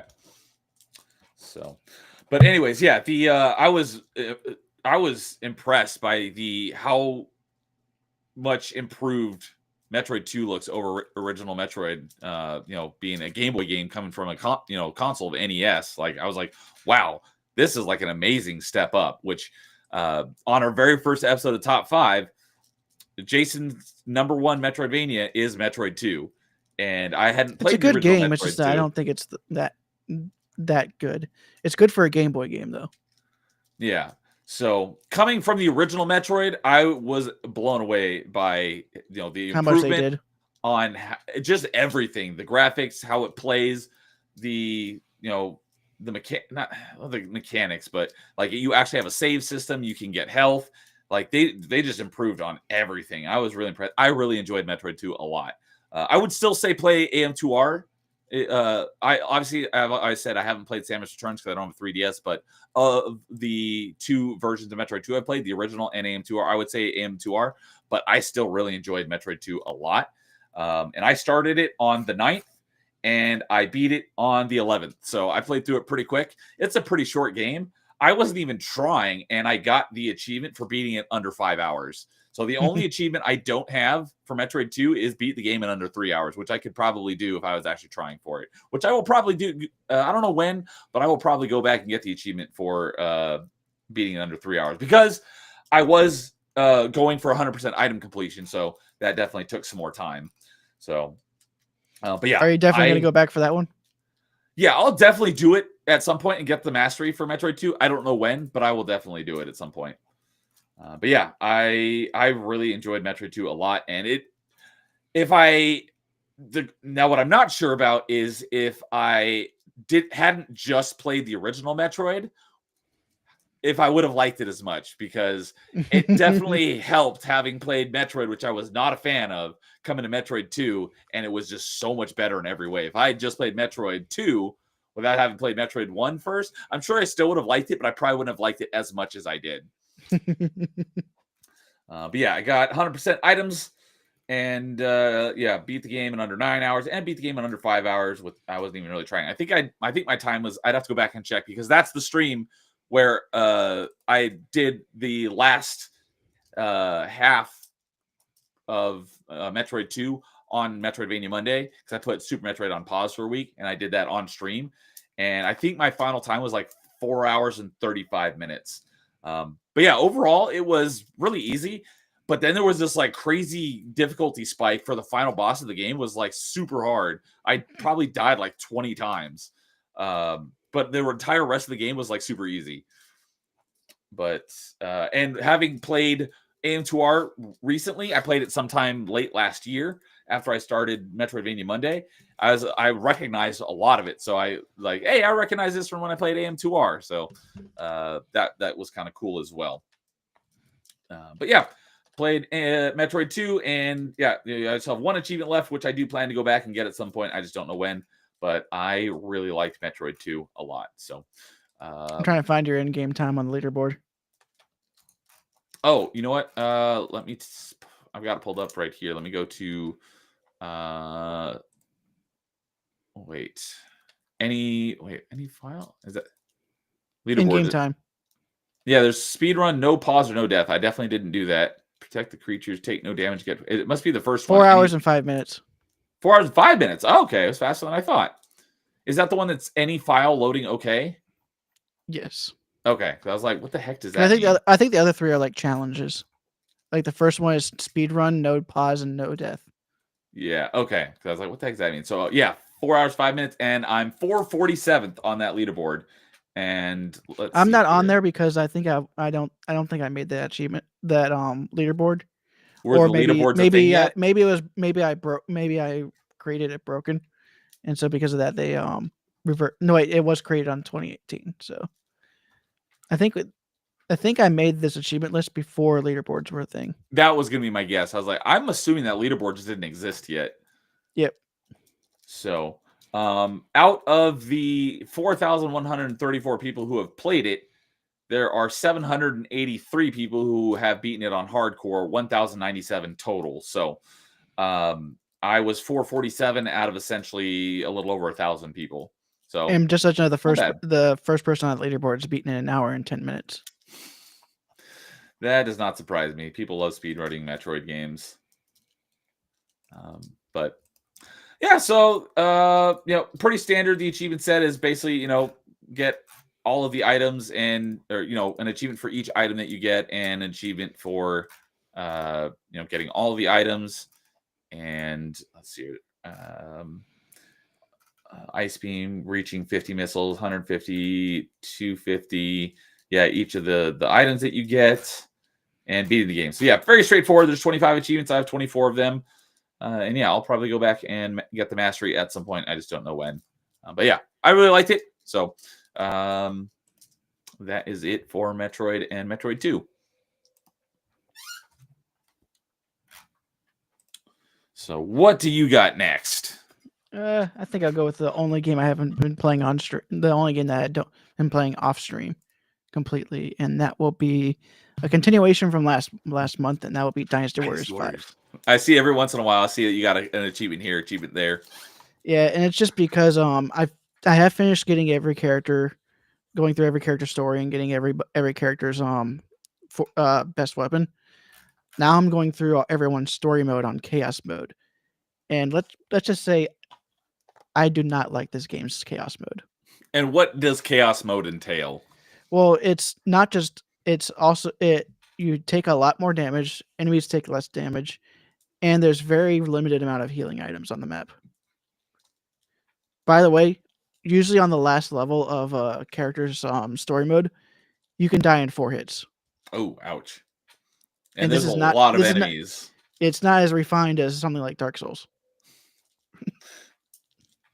Meanwhile, the final enemy that you have to fight, which is the enemy commander, they end up taking like a couple of special attacks from you before they go down, and they usually go down because of the fire damage. Oh, so yeah, you can die in like 4 hits, but it takes a lot of really strong hits to take them out. Well, it just takes a lot of hits. Yeah, because it's kind of I'm kind of using this guide to help me out and how to build the characters and how to use them in the chaos mode. Although it's not really designed, it's only designed for like the final levels, but it works for the earlier levels. Yeah, because they're usually they don't do as much damage on those levels. Because They do as you go through the game, as you go through a character story mode, it does increase the difficulty per level. Like in this game, there it's like a 1-star versus a 5-star. So each time, and since almost every character has five stages, it just goes 1, 2, 3, 4, 5. Of course, if you play in Okay. free mode, they have a set. Each stage has its own set difficulty for each faction, but it'll be different based on if you're in story mode or free mode. Because like some characters, they'll end at a certain level, but in free mode, it'll be like a 2-star. But then in free mode, one level is a 5-star, but it's only that character's second level. Does that mean that the next ones are going to be even harder? No, it just means that that it'll lower the stats of the characters to be equivalent to 2-star. Oh, okay. It's just like a scaling type thing Gotcha. with how much attack and defense. But the way this chaos mode works is that all the ways that you used to be able to heal, like just random drops, which are meat buns from random enemies. Meat Random buns? enemies, yeah, because it's in China. Meat buns. Yeah, but That's funny. over in the ones that could randomly drop from just a random enemy, they rarely ever drop any items anymore. Like even though double attack and double defense rarely ever drops. Oh. It used to be that there's points on the map where enemies can just continuously spawn in over and over again. But if you kill the enemy guarding it, they would stop them from coming in. They would become an ally gate, so that they would, even though ally gates don't really spawn in enemy or allies, it just prevents them from spawning more enemies. Until your ally at the gate gets killed. Oh, okay. So there's like an friendly NPC that's defending it. Yep. Gotcha. And but it used to, in all other difficulties other than chaos, every single one would have like a smaller health up or healing item. Sadly, they removed all of those in chaos mode. Yuck. And the only healing items you can find on the map are the ones that used to be the full heal items, and they got turned into the smallest healing item. Oh, boo! Indeed. And guess what? Usually that only heals like one hit. Well, that doesn't really help much whenever you get hit by 2 enemies at once. Yeah. Or you get hit by a combo. So you can see where the problem lies. Yeah. For me. Although there are a couple of characters that can completely dominate this mode, most of the characters cannot. So yeah, I've got it pulled up right now. Looks like I've gone through one faction. Close to halfway. You're 124 out of 340. Well, when it comes to this chaos mode, I've only gone through about a fourth of it. Oh, ouch. Yeah, because there's 3 factions and then the other faction. Like it's just like every character doesn't fit in the 3 factions. Because it's like Wu, Shu, and Wei were the 3 kingdoms. Because it's based on the Romance of 3 Kingdoms. Well, any character that any officer that wasn't in one of those 3 kingdoms just get places in other. Up until 7, which is when they added the 4th kingdom. Because what's funny is it's called Romance of 3 Kingdoms, but none of these 3 kingdoms won the war. Because there was an internal turmoil in one of them, and then it caused an uprising that and then another kingdom came out of the corpse, pretty much. Oh, okay. And then they were the ones that ended up winning. So, for curiosity's sake, I pulled up Dynasty Warriors 5 Extreme Legends on how long to beat, and their completion is nowhere near what Retro Achievements considers completion, because it says 35 hours. What does 35 hours? That's like what, beating each mode with one character? That's beating Extreme Legends. No, look up Dynasty Warriors 5, because Extreme Legends just, the only thing that thing has is like a roguelike mode, a create a character mode. Oh, is that just the DLC aspect that was added in? Yeah. Okay. And then like 20 stages. Okay, right below is Dynasty. I thought, okay, because it separates DLC as kind of like its own standalone game. Okay, that makes more sense because it does have Dynasty Warriors 5 here, and it says 107 hours. That still seems low. Yeah, that is low. But Well, if at you least add compared in to the what Retro extreme, Achievement says. yeah, if you add in the Extreme Legends, that would make it about 140 hours. I would still think it probably is more than that. By the way, they're going to be making me play Extreme Legends way longer than that. I already know that. Yeah, I was gonna say, even at 140 hours, I have a feeling it's gonna be way longer than Although that. most of the chaos mode I'm going to be playing is mostly for that the mode where they added the 20 extra stages, and I've already got my characters already built up for that. Okay. So it's not like I'm going to have to rebuild the characters to work with that. Okay, a little bit of a silver lining. But those are also 5-star stages. So you can already tell what the problem is going to lie. Yeah. But there are a couple characters that make it easy. Like there's one character, Ma Chao. He's kind of known as the cavalry guy, so they kind of made it so he was really good on a horse. And the way Dynasty Warriors does horse combat usually, they would just make it so that your character would attack from on one side of the horse to the other side of the horse, back and forth. So, but on Ma Chao and a couple other characters, they only attack in one direction. So it makes it easier. Oh, actually, I would think it would make it harder. No, because whenever you're attacking one side, you can get attacked from the other side. Oh, okay. So you if don't have you to, because you can't pick which side they attack, they just do it automatically. no, they would go right, then left, right, left, right, left. Okay, so But they I only guess that's what I mean. They alternate automatically, so you're not Yes. actually picking which side. Yep. It just okay. because you only have square or triangle, and triangle just does a charge attack for which is just a stronger version of the normal attack on the horse. Gotcha. Okay. But for Ma Chao, it's literally just him attacking in one direction, and since he's got a spear, he has a long range Gotcha. off that horse.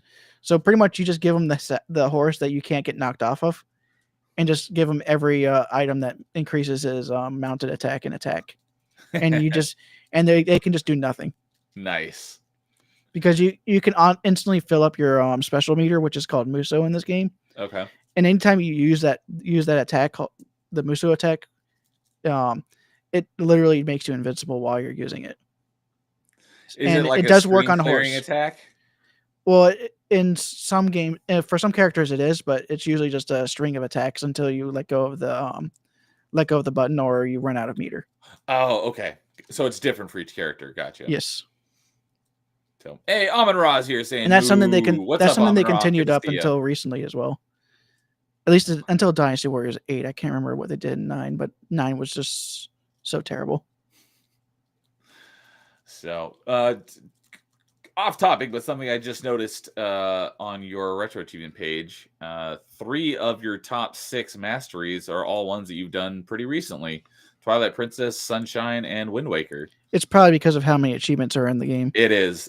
Twilight Princess and Sunshine are 1 achievement apart. Twilight Princess has 149 and Sunshine has 148. And technically, both Dynasty Warriors games I've done recently too. Okay, I wasn't sure when you did those, but I knew you did the Green. I know they did. I think I did them like last year or the year before. Because I know yeah. I did them both when we had Achievement Chasers. Oh, really? Yeah, I'm pretty sure I've done them both while there was Achievement Chasers. Okay, then yeah. Because I actually, you know what? know you've talked all about the games you Warriors. see on all the games you see at the top are games that we've done since Achievement Chasers. Oh, nice. Only the original Dynasty Warriors is the first one that I had done before Achievement Chasers. Okay, because Super Mario 64 you had done before, but you had to go back and finish recently, right? Well, I only did about halfway through. Yeah. So you actually finished it recently. Okay. Oh. Yep. I'll say that's pretty cool.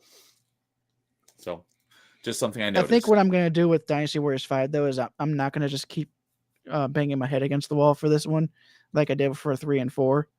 I think after I'm done with each faction, I'll move to another game so I don't just burn out. Yeah. And just come back to it here and there and work on it. It's also so I have something else to talk about during these streams. Because it'll get boring just talking about Dynasty Warriors 5 over and over again. For months on end. Yep.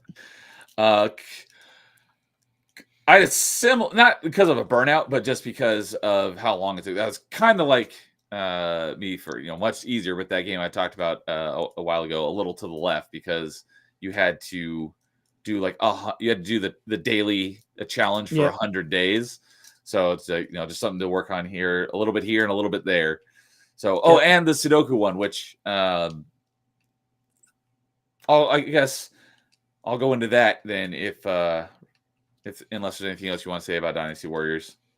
I think that's about it, because like most of I think if I do start doing the Warriors Orochi games eventually, most of those are not going to be too difficult because they're not asking you to use specific characters for the hardest modes. Oh, right. I think I remember you mentioning that last month. I mean, it'll be way too long of an achievement list if they did that, because those games have a lot of characters. Yeah. Because they combine Dynasty Warriors and Samurai Warriors together, and it's like a Marvel versus Capcom type thing where you bring multiple characters per level. So, well, couldn't you knock out like 3 characters at a time that way? You could, but but the way that they did it was that they mimicked the I think they mimicked mostly the achievement list from the Xbox, but just gave it more gave it so you got more achievements over time than just getting like that one big achievement at the end of a grind. I do like that when they drip feed achievements rather than going this long drought of no achievements and get this big one at the end. Yeah, so I know with that. Warriors Orochi 1 and 2 there's pretty much achievements for maxing proficiency with each character, and it's different per game. Like in Warriors Orochi 2, it's literally just getting a bunch of getting like 100 officer kills with each character, which does take a long time. Sounds easy, but tedious. It's pretty much it. And so, but the way that and actually what's funny is that in the original 360 game, there's no achievement for the actual proficiencies. It's just that there is one bonus level that is only unlocked when you get a certain proficiency level with every character. Oh, that's lame. So it's literally just it's a hidden requirement. That makes a little more sense though, because there were restrictions on achievements. Like you could only have like 50 in your game, so you couldn't have like 300 achievements. Like retro achievements, it's like you can have as many as makes sense. I mean, there used to be hard limits, but that was just because of the way that the tool set was originally designed. They were like, when Scott originally made it, was like, no one's ever going to have more than 100 achievements in a game. Wrong. Guess what game was the first game to have more than 100 achievements? Is it a game that I will know? You probably should know this one. What platform was it on? It was on Super Nintendo, and it had multiple games on the same ROM. Okay, I was gonna say, my guess is it's some sort of collection. So if it was on Super Nintendo, my guess would be Super Mario All-Stars. Yes, nailed it. Oh, gave you too many hints at that point. Yeah, well, I was gonna guess a collection regardless. So, but it was Super Nintendo was the hint that gave it to me. As I think once that requirement was lifted, I think Final Fantasy VI was one of the next ones to get over 100. If I remember correctly. Because I had Super Mario All Stars on Super Nintendo back in the day. I still have. I still have my cartridge. You know what? I don't actually have that in my to play list. Yep, Final Fantasy VI has 115 now. Let's see. I think that's been a while. It has 106, so it's just over 100. Yep, but I think there was a hard limit to get to. Let's see. You know what? When the original tool set was out. I did not have this on my to play list, but I think I will add it since I haven't played it since I was a kid. So thank you for bringing that up. But anyways, okay. Well, then what I was just going to say briefly, because I was talking about, games that I piecemeal here and there, was the Little to the Left game, which was perfect because not long after I got the final achievement in that one for doing the 100 tidies, which is just like the little daily thing, it left Game Pass. But the other one that I have talked about here, not at length, but I've mentioned multiple times, is Sudoku, because that's the game I can play it on my phone, which is great, and it has Xbox achievements, and it's the one where it basically takes a year to complete it, because there's an achievement for getting 12 bronze medals, and you can only get a medal once per month. So it takes 12 months to get the achievement. So until 2 days ago, I had 2 achievements left. One for getting the 12 bronze medals and one for completing 500 puzzles. So I could have gotten both of those achievements and gotten the completion in it on like March 3rd. But I decided, you know what? I have both of these achievements primed up, so I'm just going to hold on to them in case I need them as like an emergency to keep my streak alive.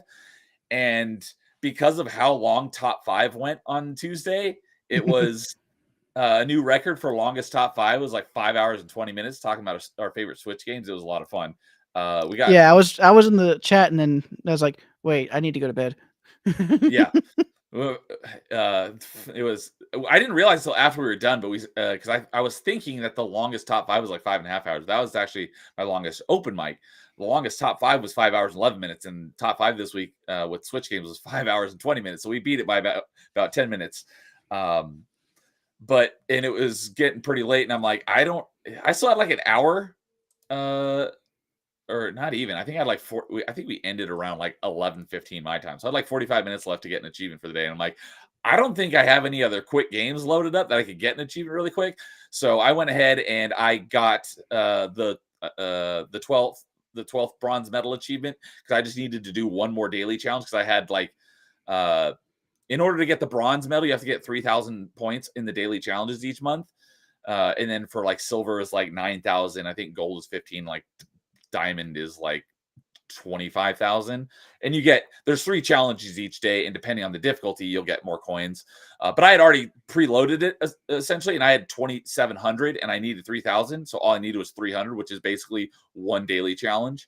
So I had that preloaded. I'm like, you know what, I'm just going to go ahead and do it because I don't think I have enough time to get an achievement on Xbox. So I got that daily challenge and got the 12 bronze medals, which is the one I've been working on for the last year. So the only achievement I have left in Sudoku is for 500 puzzles, and I have 496 done. So the last 4 I could literally do in like 10 minutes if I wanted to. So I'm going to hold on to that one in case I need it for another emergency. But essentially, I've completed Sudoku and have all the achievements. I'm just holding on to that one for when I need it. But that was actually this month. But since it's only 2 achievements left I've had for like 6 months, I was like, you know what, I'll go ahead and mention it. But the other thing that I do have to talk about on the retro achievement side of things is, as continuing with the theme of the last few games I just talked about, is I was playing Super Metroid on Metroidvania Monday, but I started it in January. The first achievement, shoot, I hate how they order them on here. It's all out of order. What, on retro achievements? Yeah, if you do it on total, if you go to total, it'll do it your entire list. Here we go. So I got my first retro achievement in Super Metroid on January 7th because I could have started it back in December, but because I took December off, I was like, I'm not going to start Super Metroid and then take a month off. So I waited till January, and I was only playing it on stream on Monday, so that's why it took so long. But then I also took that 1 week in February off of Super Metroid in order to complete Metroid 2, and I did that on stream for Metroidvania Monday instead. So, but I played through it, and I have beaten the game as of like 2 or 3 weeks ago. And I did get 100% item collection. Let's see here. I beat the game on March 3rd. And then I went back and I got all of the, because I didn't know. Oh, that's right. Super Metroid has a point of no return. So you have to get everything 100% the first time around. So I did 100% on stream with the exception of I got to the end of the game and I had 3 items left. I had 1 energy tank and 2 missile tanks left. And I realized that I was thinking that a dot on the map means I collected the item there. And then right at the end of the game, I realized, wait, that just means that there is an item there. It doesn't indicate whether I've got it or not. So I was like, great. I had to basically go around the entire map again, checking everywhere to see what I missed. So while I was still on stream, I did manage to find my last energy tank, but I was like, you know what? I'm just going to go find those last 2 missile tanks off stream, and I'll finish up the game on my next stream. So I went and found those last 2 missile tanks off stream like the next day. All 3 of those items were in Lower Norfair, down in the bottom right part of the map. And one of them wasn't even hidden. It was just behind a one-way door, and I had to come around from the other side. But Oops. So when I was started up the next stream, I was right at the end with 100%. All I had to do was go and beat the final boss. But between the time that I was putting it on, where I was like, you know what, I'm gonna get these last 3 items off stream. The next week is the one I actually did the Metroid 2 stream, because I needed to beat that before I beat Super Metroid. So it was the week after that. I came the next Metroidvania Monday after that was basically 20 minutes of Super Metroid, because it was basically just the final boss fight. Although after I did beat it and got the 100% achievement on the 3rd of this month of March, I did go back the next day and I got a couple other achievements for performing the Crystal Flash technique, which was super easy. Just had to meet the requirements. And then I went and beat the final boss again and went and collected the animals. So I got the achievement for rescuing them. And then I also went back and did the beginning of the game and beat Ridley at Sirius Station at the very beginning. So as of right now, I have 47 out of the 52 achievements. There are the achievements that I still need to get are the ones for beating the escape at the beginning of the game with at least 40 seconds left. And then the escape sequence at the end of the game for 2 minutes and 1:30 left.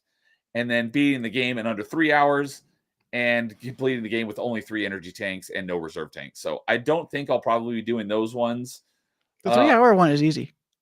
I will probably do the 3-hour one. I don't know if I'll do the Sirius Station one with 40 seconds left. I think we'll see. I'll see about getting the end of the game escapes for under 2 minutes and 1:30. I'll probably do the 2-minute one. I don't know if I'll do the 1:30, but I've got only 5 achievements left. And I still plan to get a couple of them. I just don't know if I'll get the mastery. But yeah, so I beat Super Metroid on stream, and that was like the first 28 minutes of the stream, and then I immediately went into Metroid Fusion and then played Metroid Fusion, but I'll talk about that next month, since that was all completely played in March. And then from what I remember, the 3 tank challenge for Super Metroid isn't that bad.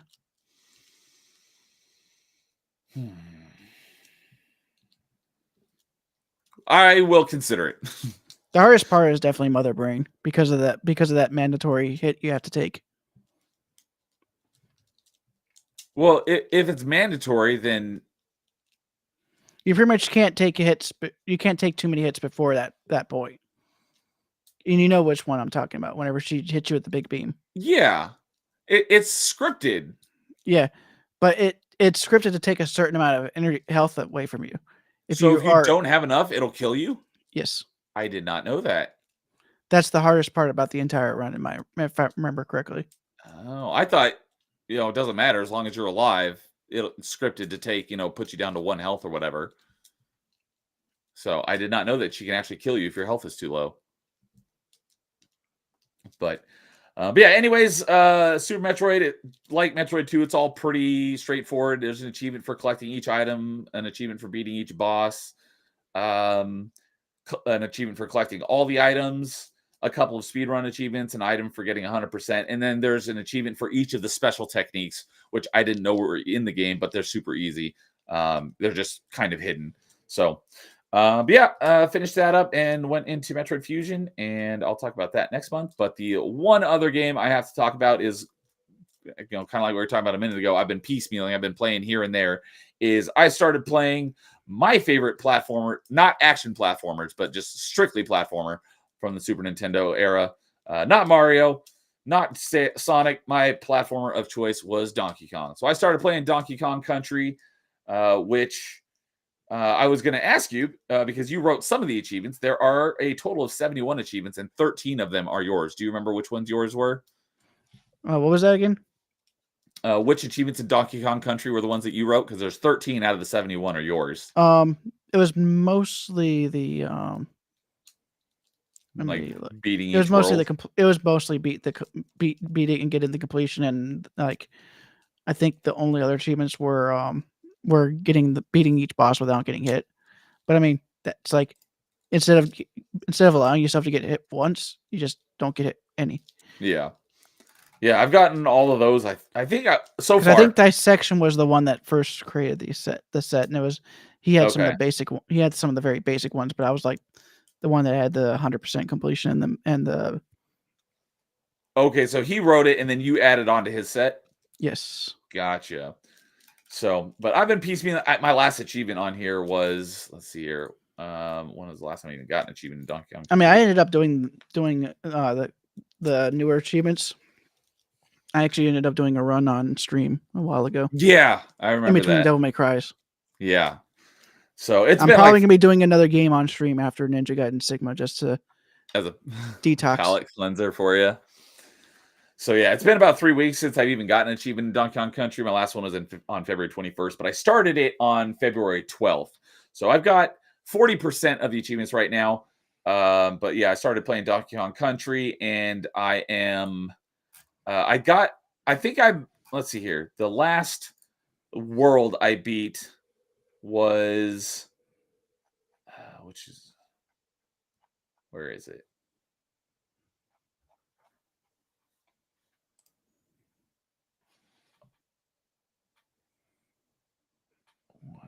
Where is it? I think complete every level in Monkey Mines, right? Oh, no. Complete every level in Vine Valley. So that's the last one. Or did I beat? Hold on. I swear I beat the one after that. Oh, yeah. Okay. The last achievement I got was complete every level in Gorilla Glacier. So that's the last world I've beaten. But I went through like the first 3 worlds, and I was like, you know what? Because I was just like kind of, just doing whatever. I wasn't like I'm going for all of the items and hidden secrets and stuff. But after I beat like the 3rd world, I'm like, you know what? I'm gonna go back and complete the previous worlds 100%, and then do that through the rest of the game. So, just remember for those Kong ones, you had to do them all in one session. Yes, I did notice that because I played it one day and I was like, you know what? I'll get the Kong letters in this last level tomorrow, and then I got the Kong letters in that last level, and I'm like, why didn't I get the achievement? I went back and looked, said in one session. I'm like, oh, dang, it's because they don't have any way of actually saving. Yeah, there's no way of tracking it and saving it, so that I understood exactly why, but I realized that the next day. I'm like, oh, I gotta go back and do those levels over again and get the Kong levels, but it wasn't that big of a deal. But yeah, so I've been most working of the levels you can beat it like really quick. Yeah. So I've been working my way back up to Gorilla Glacier, getting 100%. So I've got 100% in the first 3 worlds, I think. And I think I'm currently working on getting 100% in Vine Valley. But like I said, it's been 3 weeks. Looks like you found all the bonus rooms in Vine Valley already. Okay. Then, oh yeah, you know what? I think I'm working on getting all the secrets in Gorilla Glacier. And then I'll move on to the next world and get 100%. So I'm about halfway on the achievements. I plan to get almost all the achievements. I don't know. Well, definitely not on this playthrough. I'm definitely not going to get the 1 hour, 10-minute. That's actually much easier than you think it is. Yeah, from what you've told me, it sounds like it's not that difficult. I'm definitely not getting that on this playthrough because I'm going for 100%. And it also helps that you can actually do saves if you think you're doing a good time. Oh, right. You can just make sure you save.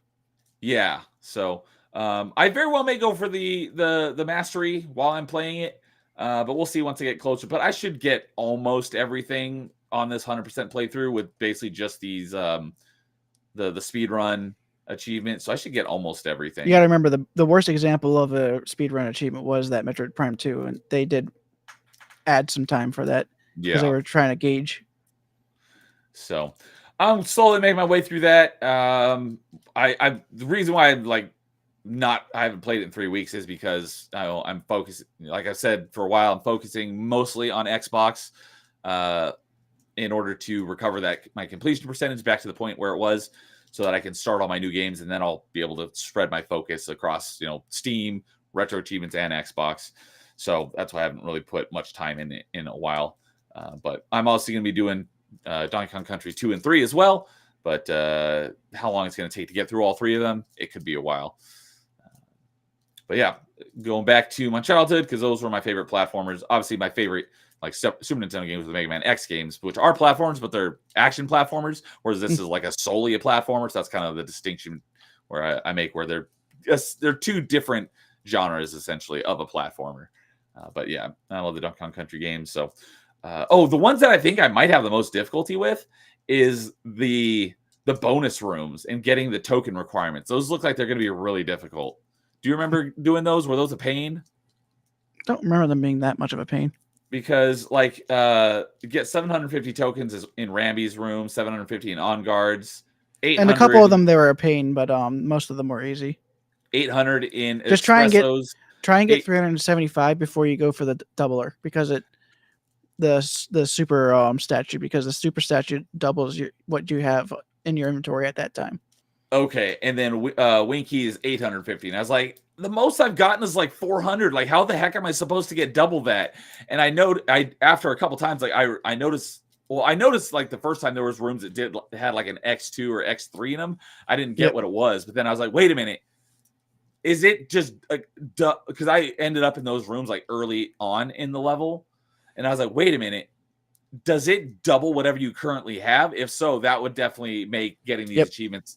It makes sense. So save that to the end of the run so that it doubles whatever I currently have, is what you're saying. Yep. Okay. That should make that a lot more doable then. So, but yeah, I will be getting almost all those achievements. Just it's, however long it takes me. So, yeah, I think that is about it. Yeah, because the only other thing I played here on Retro Achievements was entirely in March, so I'll talk about that next month. So, but yeah, I think that wraps it up for me for everything this month for February. So, what about you? I think you all got one more game to talk about. Yep, and it's the other game I've been playing on stream, and we've been putting it off because I have some words. You have some words. Ninja Gaiden Sigma. So, no, go although ahead. I think I am reverting my stance on turning it into the new Shaq Fu that Screw Attack did. What exactly do you mean by that? Oh, buying as many copies and then just shotgunning them. Oh. And you mean like legitimate shotgun? Yes. So yeah, it's funny because I've said, I have not played Sigma yet. I will be playing Sigma, both versions, because I do have the Master Ninja Collection. I just haven't played it yet. So I don't. The only differences between it is what I've seen from watching Dude play it. But as he moves some things around. But I love Ninja Gaiden Black. Is one of my top favorite games of all time. So it's kind of funny how you love Dark Souls and I did not like Dark Souls, and now it's flipped, and you're playing Ninja Gaiden for the first time and you're not liking it, and I like it. And now I just started playing Ninja Gaiden last night for the first time in a very long time. So it's kind of funny, the role reversal. I think the biggest thing for me is that I don't think I'm ever gonna like it. Is I don't like the way that the ultra attacks are, or the super attacks are. Techniques from basically your charge attack. Yeah, I don't like charging in a fast-paced game. Well, I know I've seen you do it, but you might have forgotten, like, because of how fast-paced it is, the way to do a ultimate technique in battle is to basically jump away and then hold your charge button as soon as you land, and you don't have to wait for them they'll like come to you immediately rather than having like a second delay. So you can basically immediately go into a charge attack. As someone, I mean, to be honest, there's been certain weapons that are kind of like that in Devil May Cry, where you hold the button and it increases the power that attack does. There's certain weapons that do that. I never use them outside of certain circumstances where they made a boss like super easy. Because like because in Devil May Cry, some bosses would actually get staggered to the point where you could just fully charge the attack and just do a maximum amount of damage. Oh, okay. So, but that's the only time I ever used those type of attacks. Yeah. And it feels like this game is kind of like, it's mandatory inside every fight. I wouldn't say mandatory, but it definitely does make them easier. Because usually a level 2 ultimate technique will well, it depends on the weapon because each weapon's ultimate technique is different. Yep. Um, and it also depends on how strong the enemy is. But for like normal enemies, and level 2 ultimate attack will kill them, but not necessarily all the larger enemies. But so your progress so far, you beat it on normal, and you're now playing through it on hard. I'd say you're probably about halfway. I'm probably So closer to about 2/3 of the way. 2/3, okay. Because I was watching you play it just earlier tonight, and you were working on the ogre um, ambush, Ambush, yeah. and was how many was it? Was it 60 or was it 80? It was 80 because it's on hard. Okay, I was like, if I remember correctly, ambush is on normal or 60, hard is 80, very hard is 100, and Master Ninja is 120. You have to remember the way I'm using the camera. I'm trying to use it in a way that Devil May Cry would encourage it, because Devil May Cry makes it so no enemy can attack you while they are off screen. Yeah, that's not the case in Ninja. They can attack you when you can't see them. Yeah, and I really don't like that mechanic. That is completely understandable. So, and that's another hit on this, and I think even the first game of Devil May Cry did that. I can't remember. I can't remember if it was added in one, if it was done in 1 or 3. That was first. But originally they could hit you from off screen, but they changed it. I'd have to play 1 again. But Okay. I'd actually gladly play Devil May Cry 1 over Ninja Gaiden. What would you play Devil May Cry 2 over Ninja Gaiden? That's actually a good question, because if I've I heard wouldn't that's mind the playing worst through the Devil May normal. Cry. I wouldn't mind playing through the normal game. It's just that 11-hour stream I did for the Bloody Palace. Oh, geez, 11 hours. Yeah, I remember Paul coming in and was like, You're "Wait, still Paul." alive? Yeah, yep. And I actually, in like hour 10, I was like a slither of health at the end of a wave. And you pulled it out, or did you have Yeah, to I pulled start? it out. Nice. If I had died there, I would have just thrown the controller and then Rage quit for the night. Yep. And I wouldn't have Completely done it again until the understandable. next Saturday. Completely understandable. But some things with Ninja Gaiden, I don't like how jumping isn't really that good of an evasive maneuver, because it feels like enemies are way too homing on you for you to be able to use it as a way to dodge. Yeah, the jumping, like, I don't know. Well, you were there last night while I was playing. I mean, and also another thing about jumping is that I'm also used to Devil May Cry, where when you jump, you get the iframes from the jump while you're moving up in the air. So Yeah, it's Ninja like Gaiden a does not really have not. that. So because of that, I have a natural desire to want to jump away. Yeah, because you do have iframes in your roll, so if you can replace jump with roll. Even the first Devil May Cry had a roll, and it was the same roll where you hold block and you use the control stick in a direction. And did it also have iframes in the roll? Yeah, you do. Okay. I completely despise that roll, because I hate how much you have to do to actually get it to work. That's the reason why I actually like Trickster, is because it's a single button for the dodge.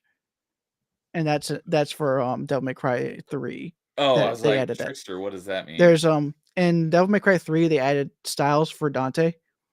And yeah, of course you have Trickster, you have Gunslinger, you have Swordmaster, and Royal Guard. Royal Guard, if you really know what you're doing, you can cheese the game, because pretty much if you perfect guard every attack, you increase your parry damage. Okay. So it's the counterattack style. But of course in Devil May Cry 3 you couldn't change between styles on the fly. That was something added in 4. Okay, that's what I was just going to ask, is those styles you mentioned, can you change those on the fly, or do you have to like pause the game to do that? That was something they added in 4, which was kind of funny, because Dante was kind of like almost forgotten in Devil May Cry 4 if you look at it, because the way Devil May Cry 4 works, you could pretty much go in one direct, and you pretty much just go in one direction as Neo. But then whenever you play as Dante, you start where Neo ended and end where Neo started. I'm in this game? Okay. So, It's just weird like that, but that's because I think the game was rushed. okay. I think Dante was supposed to have more of his own original levels, but ends up being that he just fights the same bosses in reverse order technically. Gotcha. So, but your progress on, because you're playing Ninja Gaiden Sigma, which, like I said, I haven't played, so I'm experiencing for the first time from you playing, and like I just started playing as my palate cleanser for Dark Souls. I just started playing Ninja Gaiden Black last night, so I'll be doing that on Wednesday nights going forward until I Yeah, beat you were it. screaming more in that than you were in Dark Souls. I wouldn't say more, but yeah, About the same. you were saying that I was yelling more than you were, which is true. I would say I'm a bit more animated, but where was I going with that? But as you can tell with me, it Oh, takes a lot more for me to actually start yelling at the game. yes, you're definitely more reserved. But where I was going with that was like Rachel obviously is in the original game, but not as a playable character. She's only in like cutscenes and stuff. So there's these sections in Sigma where you actually play as her, which isn't in Ninja Gaiden Black. And she's not terrible against normal enemies like the demons, the small demons that you fight. It's just more of the bigger demons, and of course the boss that they give her So is really annoying because he doesn't really like giving you chances to attack him, and he's a quick attack. He either uses dual daggers or he uses dual pistols. And by the way, the enemies he calls in are like the regular MSATs. So if you're far enough away from all of them, they're all just firing at you. So you just have to slowly work your way towards them. I do not like that mechanic at all in this game because it feels like you're being punished just because of the way the enemies are designed. that's understandable. I really don't like the range attacks in this game. I don't mind it from the sorcerer because it actually is like you should be paying attention to him, and he does give a big announcement of when he's attacking. I hate the Yeah, quick attack. I his hate the machine telegraph gun. attacks I hate are the machine gun attacks because it feels like you're just being punished just for existing in this fight. okay. Like I said, I don't like taking hits that I just cannot avoid. You know what I Yeah. mean? Because every attack, almost every attack in Dark Souls, it feels like it was my mistake. It's not like it's not like that in Ninja Gaiden. It's like, oh, I'm taking chip damage from these guns while I'm killing this other guy. That's how it feels. Yeah, I get that. And of course, because of the way the healing items work in this game, you're constantly having to reuse your currency to get more healing items. Yes. Yeah. So it feels like it's the game's purposely making you use healing items to spend your currency on those items over and over again like that. So Okay. if it was more like you got to the safe station, you like at a bonfire at Souls, I wouldn't mind it as much because it would be like, okay, you're going to be taking chip damage, but but when you get to the next checkpoint, you'll be able to regen your healing items. Yeah, and that was something that I screwed up because, like I said, it had been a very long time since I played it. And I was getting mechanics from 2 and Ninja Gaiden Black mixed up because I was like, I thought Ninja Gaiden Black, when you save, it restored your health, but they didn't add that until Ninja Gaiden 2. But in Ninja Gaiden 2, they reworked how the health system works. So, like I said, I haven't played the Sigma versions yet. I will be, but I'm assuming that when I play through 2, I'm going to play through the original 360 version.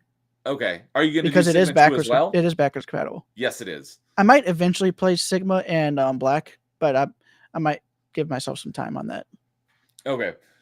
Well, if I don't know if I'm assuming that in Sigma 2 the health system works the same as it does in Ninja Gaiden 2, but since you're just going to be playing the actual 360 version in Sigma 2, not Sigma 2, it's going to be fun Gaiden to actually 2, play through all 3 versions on stream.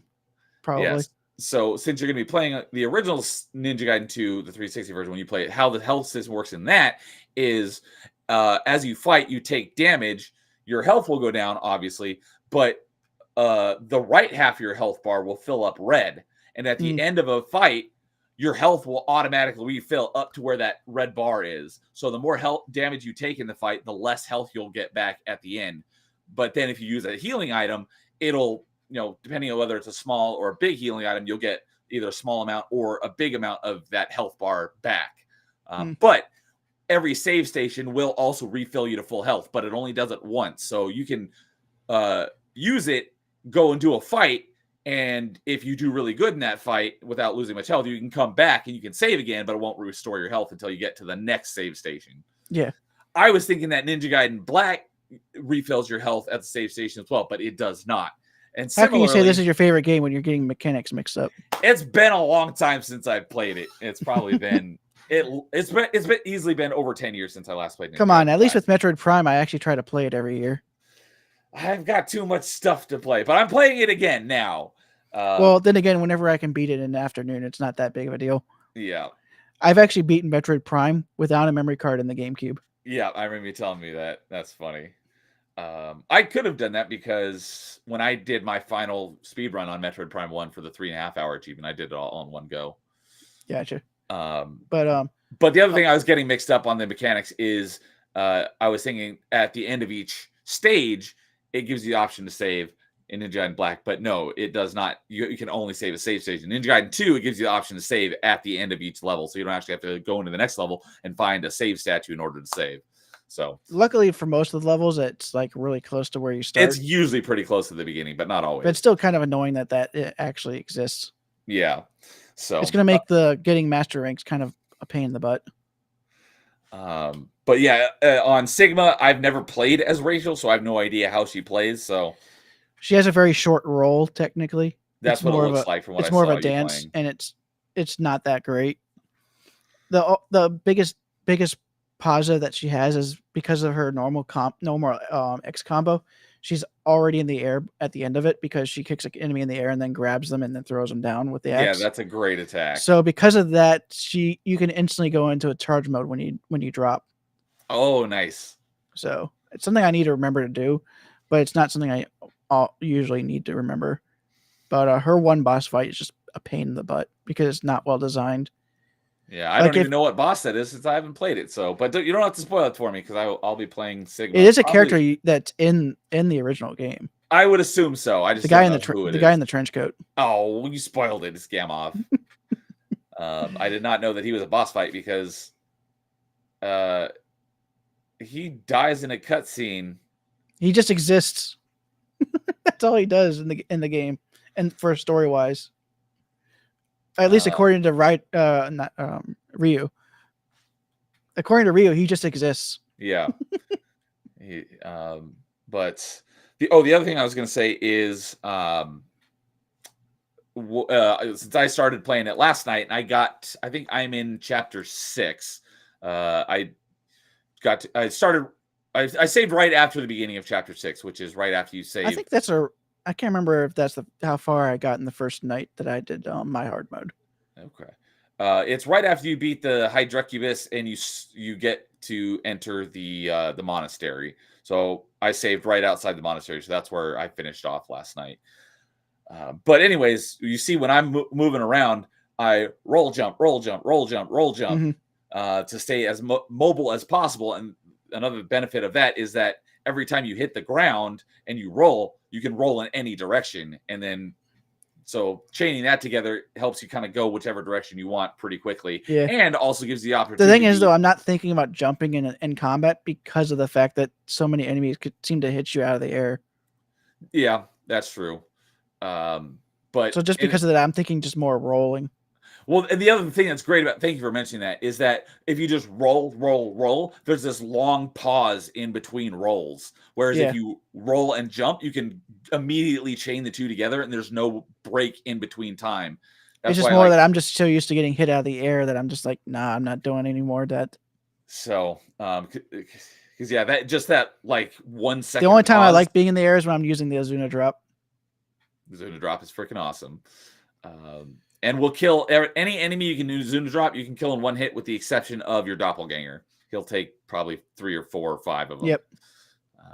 And those doppelgangers fights are a pain. I love those. I've played those missions because in the mission mode, there's 5 doppelganger fights. I wouldn't mind the one with the big sword if he didn't constantly use explosive arrows when you're out of range.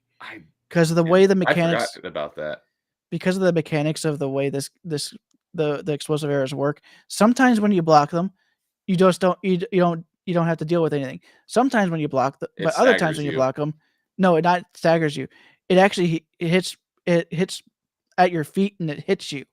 Oh, Even and it with the does block. damage even though you're blocking? Yeah.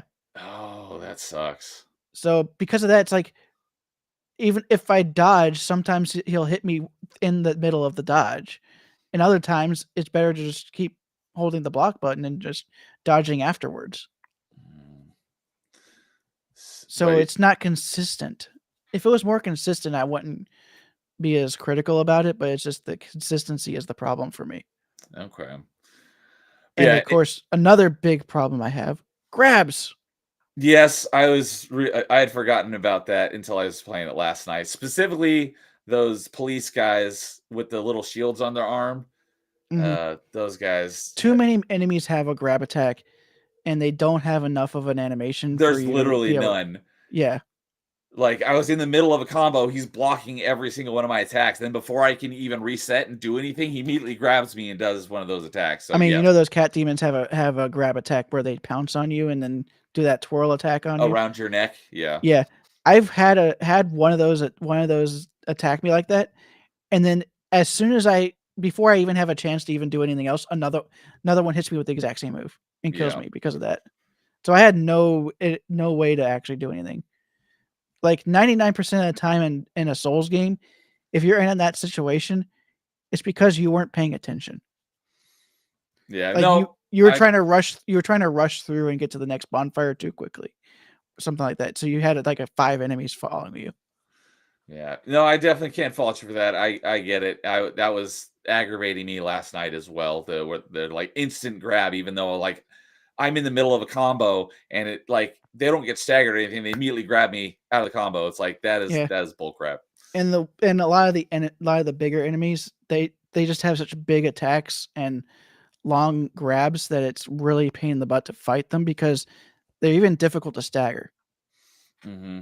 So they're just more of a fight of attrition. And at that point, I'm like, this is just not worth. This doesn't feel worth it. So now that you've beaten it once, did it unlock mission mode? Because on Ninja I and think Black, mission mode was already there. okay, on Ninja and Black, once you beat it once, you unlock mission mode. And like I said, you start out with 10 missions, and every 5 missions you beat, you unlock the next tier. So you don't have to do all 10 of them. You only have to do 5 between the two. And once you get to the very last one, it's like it's like 5 missions in one long one. Actually have save stations in them. Mhm. It's the only mission that does. And once you beat that one, you unlock the skin that I was using when I was playing last night. That's my favorite skin. But one of those sets of missions is there's Did you beat it one on tier. an easier difficulty though? So far the long one, I think that long mission is called Eternal Legend or Eternal something. I've only beaten that one on normal, but a lot of the other ones I've beaten on all of the difficulties, if not most of them. Like the tier of that I was about to mention with your doppelganger, there's 5, and Mhm. each one has a different weapon. So one's got the dragon sword, one's got the double R, one's got the Gregorian flails, one's got the lunar, and I forget what the other one is. But those are like my favorite missions. Just go Was and it the play upgraded those. wooden sword, It or is that too might close to have the double been. arrow? It might have been with the unlabored flawlessness. I'll have to boot it up and check and see what weapons they are. But I love playing those, and I've beaten them all on Master Ninjas because I love fighting the doppelganger. But there's another set of missions. It's the second to last one, and it's the hardest one. You want to do, if you do all the missions prior to that second to last tier, you can skip that tier and go straight to that Eternal Legends mission I mentioned, because that second the last tier is 5 missions, and each one is fighting 2 bosses at a time. I've beaten them all on normal. I think I beat them all on hard, but I don't know if I ever beat any of them on very hard. And I And these definitely bosses didn't were beat them already a on pain in the Master butt Ninja. on their own, and then they think that the best way to do difficulty for these bosses is to just add enemies in them. Yes, I on normal you only fight the boss, but then on each higher difficulty they add minions in as well, and the I minions get don't stronger like with each that difficulty. way of making difficulty because it feels cheap. because most of these bosses are not designed with those enemies being there in mind. And if you, I'm sure you already figured this out, but I when think you're there's only fighting 2 them, bosses I'm fine with these enemies being there, and that's the bone dragon and the demon that does the lasers. The one that looks like it has wings.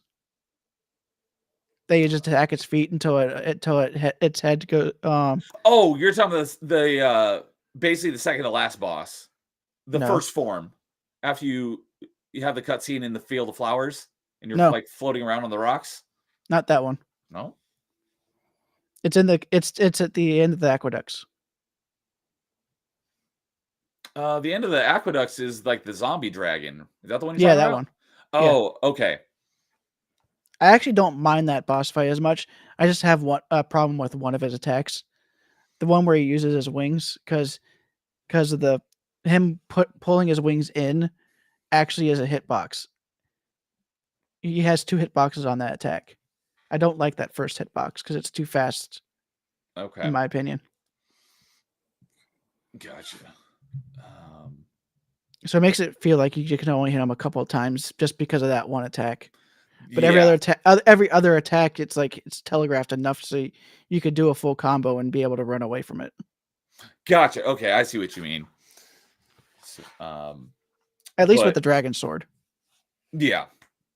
So, but anyway, So I would always base every boss on if I made a game like this, I would base the boss based on the original weapon that you were given at the beginning of the game, and then certain weapons would be better based on everything else. But I would make it so that at least the starting weapon was like the mid-level weapon. So, well, I'll get to that in just a second. One thing I just wanted to mention on the boss minions is you probably already figured this out, but you can kill the minions, they won't respawn, but every quarter of the boss's health, they'll respawn. Yep. So if you want to, you can just ignore them and fight the boss, and they won't respawn. Or what I usually do is I usually kill them and then focus on the boss. For some bosses, that's not an option. So, but anyways, what I was going to say about the weapons though is in Ninja. I'm actually still surprised I beat Alma the first time on hard. On hard, very nice. Maybe it's because she actually kind of feels almost like a Devil May Cry / Souls boss to me. So as I'm getting used to her attack patterns, it's not nearly as bad. Okay. So maybe as I go further and further into the game, I actually wouldn't mind her as much. But of course, I just don't like the enemies that they put in with her. Yeah. That was the biggest problem I had with the boss fight during the second playthrough. Understandable. But what I was going to say about the weapons is in Ninja Gaiden Black, or I should just say Ninja Gaiden 1 in general, there are definitely weapons that are much better suited for certain fights.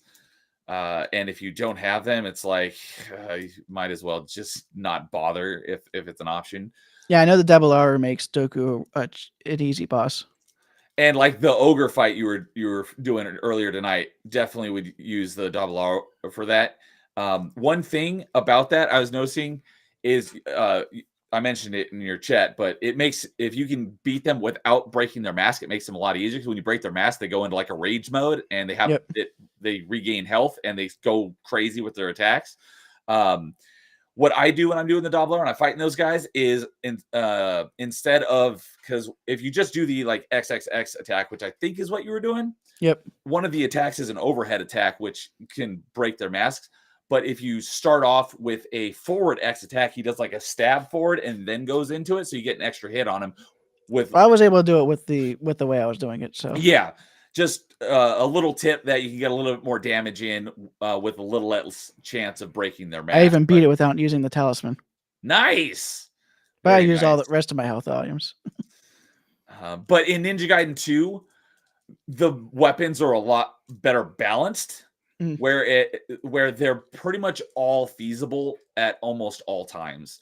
Really, the only difference is some of the bosses are definitely better with certain weapons, but most of the standard enemies in the game, it doesn't really matter what weapon you're using. You can deal with them all equally if you are good with any of the weapons. Whereas Ninja Gaiden Black, it's like you can be really good with the Dragon Sword, but it's going to be way easier if you use the double arrow on this enemy than the dragon sword, or or whatnot. So, and of course, Alma is better fought with the dragon sword. Yes, because the flying sparrow attack is one of the only ways to get her knocked out of the air. So you can actually land some attacks for the 2 seconds she's on the ground before she goes back up again.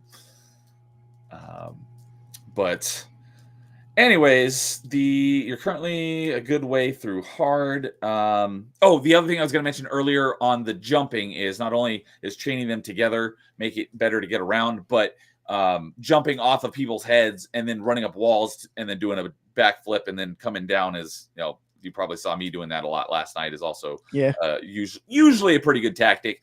Definitely on enemies that don't throw things at you, like the explosive shuriken ninjas. Those guys are a pain in the butt. But on enemies that don't really throw a lot, that's another great tactic. Oh, and the reason why I showed the PS3 version is because the Xbox One version I'm playing right now is digital only. Is that because there is no physical version of the Master Collection? No. On Xbox? Nope. Really? But one thing I do like, you see there's nothing here for trophies. Oh. I don't have to worry about trophies here on PlayStation. Wait, which one is that one? The PS3 version. That is Sigma. Oh, the Sigma on PlayStation didn't have trophies, but Sigma on Xbox does, because you're playing on Xbox. Xbox One, which is a re-release. Yeah. Okay. It's a port of a port. Essentially, a game dressed as a game disguised as another game. But what's funny is that look at the tagline. The real reason you bought a PS3. Well, I will give this a Sigma. I actually noticed this while I was watching your stream. There is more boob physics in Sigma. Yes, there is. Speaking of that, I'm surprised that you have Rachel wearing the office outfit, not her standard Sometimes outfit. it's more fun to actually have them more covered up. So yeah, that was something that I noticed when I was watching you. I'm like, oh, that jiggle physics wasn't in the original version. And you notice I'm using the classic Ryu skin while I'm playing. playing. So one thing I mentioned right at the beginning of my stream is I went through each of the skins, because on Black there's only 5 skins. There's and one of them I don't have because I don't know what it was about Ninja Gaiden Black, but my save data corrupted like 3 or 4 times, so I've had to beaten it multiple times to get my skins back. Sounds like what happened to me with Soul Calibur 3 on PS2, but that's actually an actual known bug. Oh. But yeah, because I played it a bunch on 360 because it was 360 backwards compatible as well. But on 360, it lost my save data multiple times. It wasn't until they introduced cloud save data, and now I haven't had to worry about it. But one of the save data I did lose was after I beat it on very hard. So I did have all the skins unlocked at one point, because there is no skin, because you can see all the slots for skins, and I had them all unlocked. So there is no skin for beating it on Master Ninja, but there is for beating it on all the other difficulties. And there's a skin for beating that final mission that I mentioned, Eternal Legend, I think is what it's called. And that's the skin that I like using. But the skin you get for beating it on very hard is the classic one from Ninja Gaiden NES, which is the one that you're using, where it's the blue one and there's nothing covering his arms. But I don't really care for that skin. So even though I unlocked there is the one skin, but the thing is, though, the guide tells you to use the skin that has the plus attack and minus defense, because if you're constantly dealing damage, you're going to be killing things faster, which means they're not going to be hitting you. Well, and that's the thing about Ninja Gaiden Black. The skins are just that. They're skins. They have no effect at all. Ninja Gaiden Sigma, your items actually have effects. That did not exist in Ninja Gaiden Black. That's the reason why I'm using the Azure Dragon Helmet, because it greatly increases your attack. That makes sense. That since Sigma added different item, clothing pieces, and they have stat boosts attached to them. So it greatly increases your attack, but it lowers your defense. Okay. So it encourages you to not get hit more. So, hey, Paul's here. What's up, Paul? We're just about to wrap up. But he says, I predict Neo will wish he was playing Dark Souls by the end of Ninja Gaiden. Nope, will never, ever happen. He said that last night when I was playing, too. I'm like, not in a million years. So I guess last thing I wanted to ask How about whenever you're playing Ninja Gaiden 3?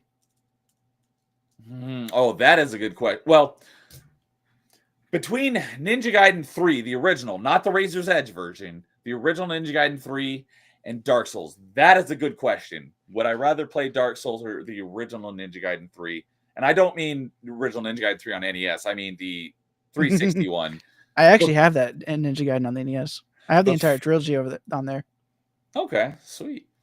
And I've actually I have played the original NES game because I had it as a kid.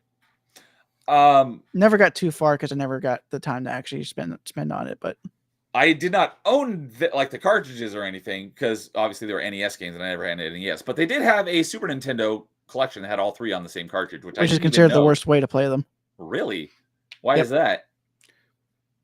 I think they mess up the mechanics. Huh. I didn't even know this I'm cartridge pretty sure existed. The Super Nintendo Trilogy Pack? Yeah, I didn't even know it existed until I stumbled upon it on Retro Achievements not too long ago.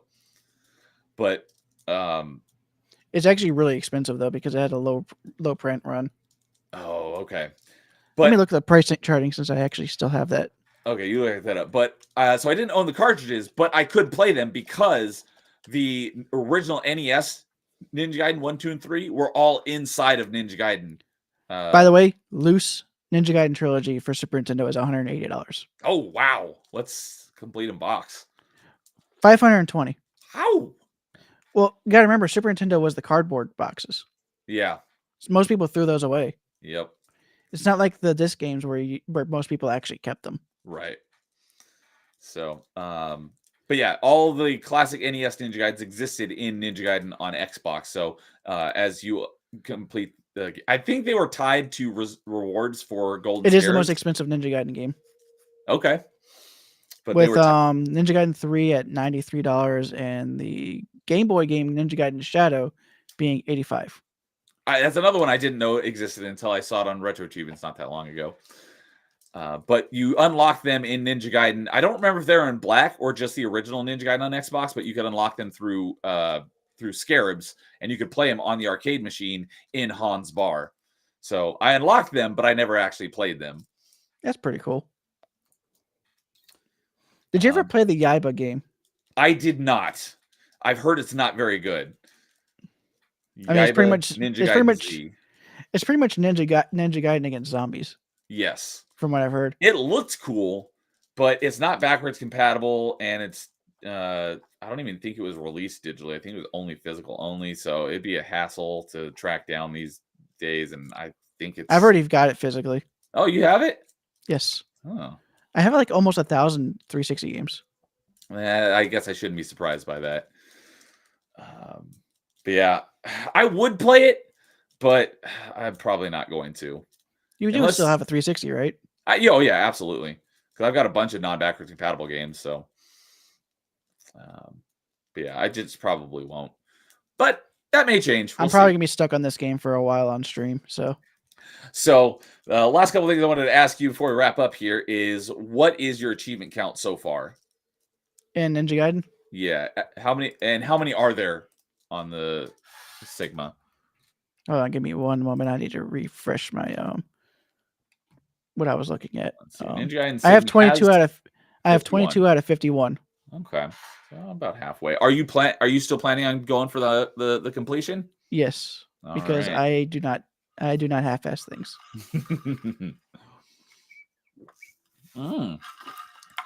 Look at this. This may change your mind. Maybe you'll like the game more because of this. No. You haven't even heard what I had to say yet.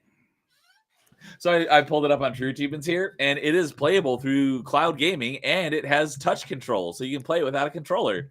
So touch controls and lag. That'll make the game so much better. I actually restarted a stream just because I found out that there was lag just because of the capture card. Oh. And it was like almost a whole second. Wow. Yeah, agreed, Paul. Dude is a beast. Absolutely. Just because of that, I restarted the stream just so I could reset the capture card. That makes sense for certain games, like especially for like slower paced or like turn based. Like, touch controls are great, but why even add touch controls to a game like this? There's no way you could ever possibly play. You do realize that Sigma was also one of the 2 Sigmas was released on the Vita. I did not know that. Maybe after stream, I'll go grab it and show you. But 'Cause I do actually own it. that does not surprise me either. But yeah, Ninja Gaiden Sigma has a very hefty ratio of just under 8. So it's worth 7,950 TA. So let's see here. The highest ratio is obviously get all the achievements at a ratio of 15. So Only 15? yeah. Because I was thinking it was gonna be higher than Devil May Cry 5. You know which one I'm talking about. Yeah, we talked about that not too long ago. I think I went and looked, and the achievement ratio was slightly lower on DMC. Probably because a couple people probably grabbed it. What was it? DMC 5? You said? Yes. Oh, really? It doesn't. Oh my god, the search is here. You have to actually. I mean, it's still gonna be high. It's still gonna be the highest on mine though. Is it 5 or 5 special edition? 5. Okay. Let's see here. Bloody Palace highest ratio is 12.6. That's not the one. Base game, clear all missions with S rank on all difficulties except heaven or hell. Oh, you're right, 18.9. Let's see here. 168,000 people have played Devil May Cry 5, and 369 have completed it. Ninja Gaiden Sigma has only 42,000 people have played it, and 188 have completed it. So the completion ratio is much higher. It's only about half the amount of people have completed it, but only a quarter of the it only has about a quarter of the amount of people have played it as Devil May Cry 5. So yeah, it's like Devil May Cry is harder than Sigma. But I've heard that Sigma is easier than Black, but that's just what I've heard. And Black obviously is an original Xbox game, so no achievements, at least not until Retro Achievements gets Xbox support, whenever the heck that happens. So, well, I think they have to wait until at least the Xbox emulation is stabilized a bit more. Yeah, I don't know. Although from what I've heard, it's been getting stabilized a lot more. But I've got plenty of other retro games, all my old stuff from the SNES era and N64. I haven't played a single N64 game yet on Retro Achievements, so I got so much Retro Achievement to do. I'm looking forward to when Xbox and Wii get support, but it doesn't matter when it comes because I got so much stuff to play in the meantime. Let's see. Let me make. It's kind of funny that we actually might get to a point where 360 might be fully playable on PC before original Xbox. Wait, say that again? It's going to be funny whenever Xbox 360 is going to be fully playable on PC before original Xbox. Oh, 360. Do you think Retro Achievement? I wouldn't think the Retro Achievement would start supporting 360 games since they already have. Some people want to because they think that the achievements are complete dog crap on so they can on write Xbox. Their own achievement sets. The ones that actually are challenging. I can see it for certain games. Achievements should actually be an achievement to get. I can definitely see it for adding retro achievements to Avatar because no one actually played Avatar, stuff like that. But for the more mainstream games, it's I don't see the point. But Need for Speed Most Wanted had a very basic list as well. It was just beat the game. It does, yeah, and I looked at the achievement set because it does have an achievement set on PS2, and it's significantly longer. But I really like that one.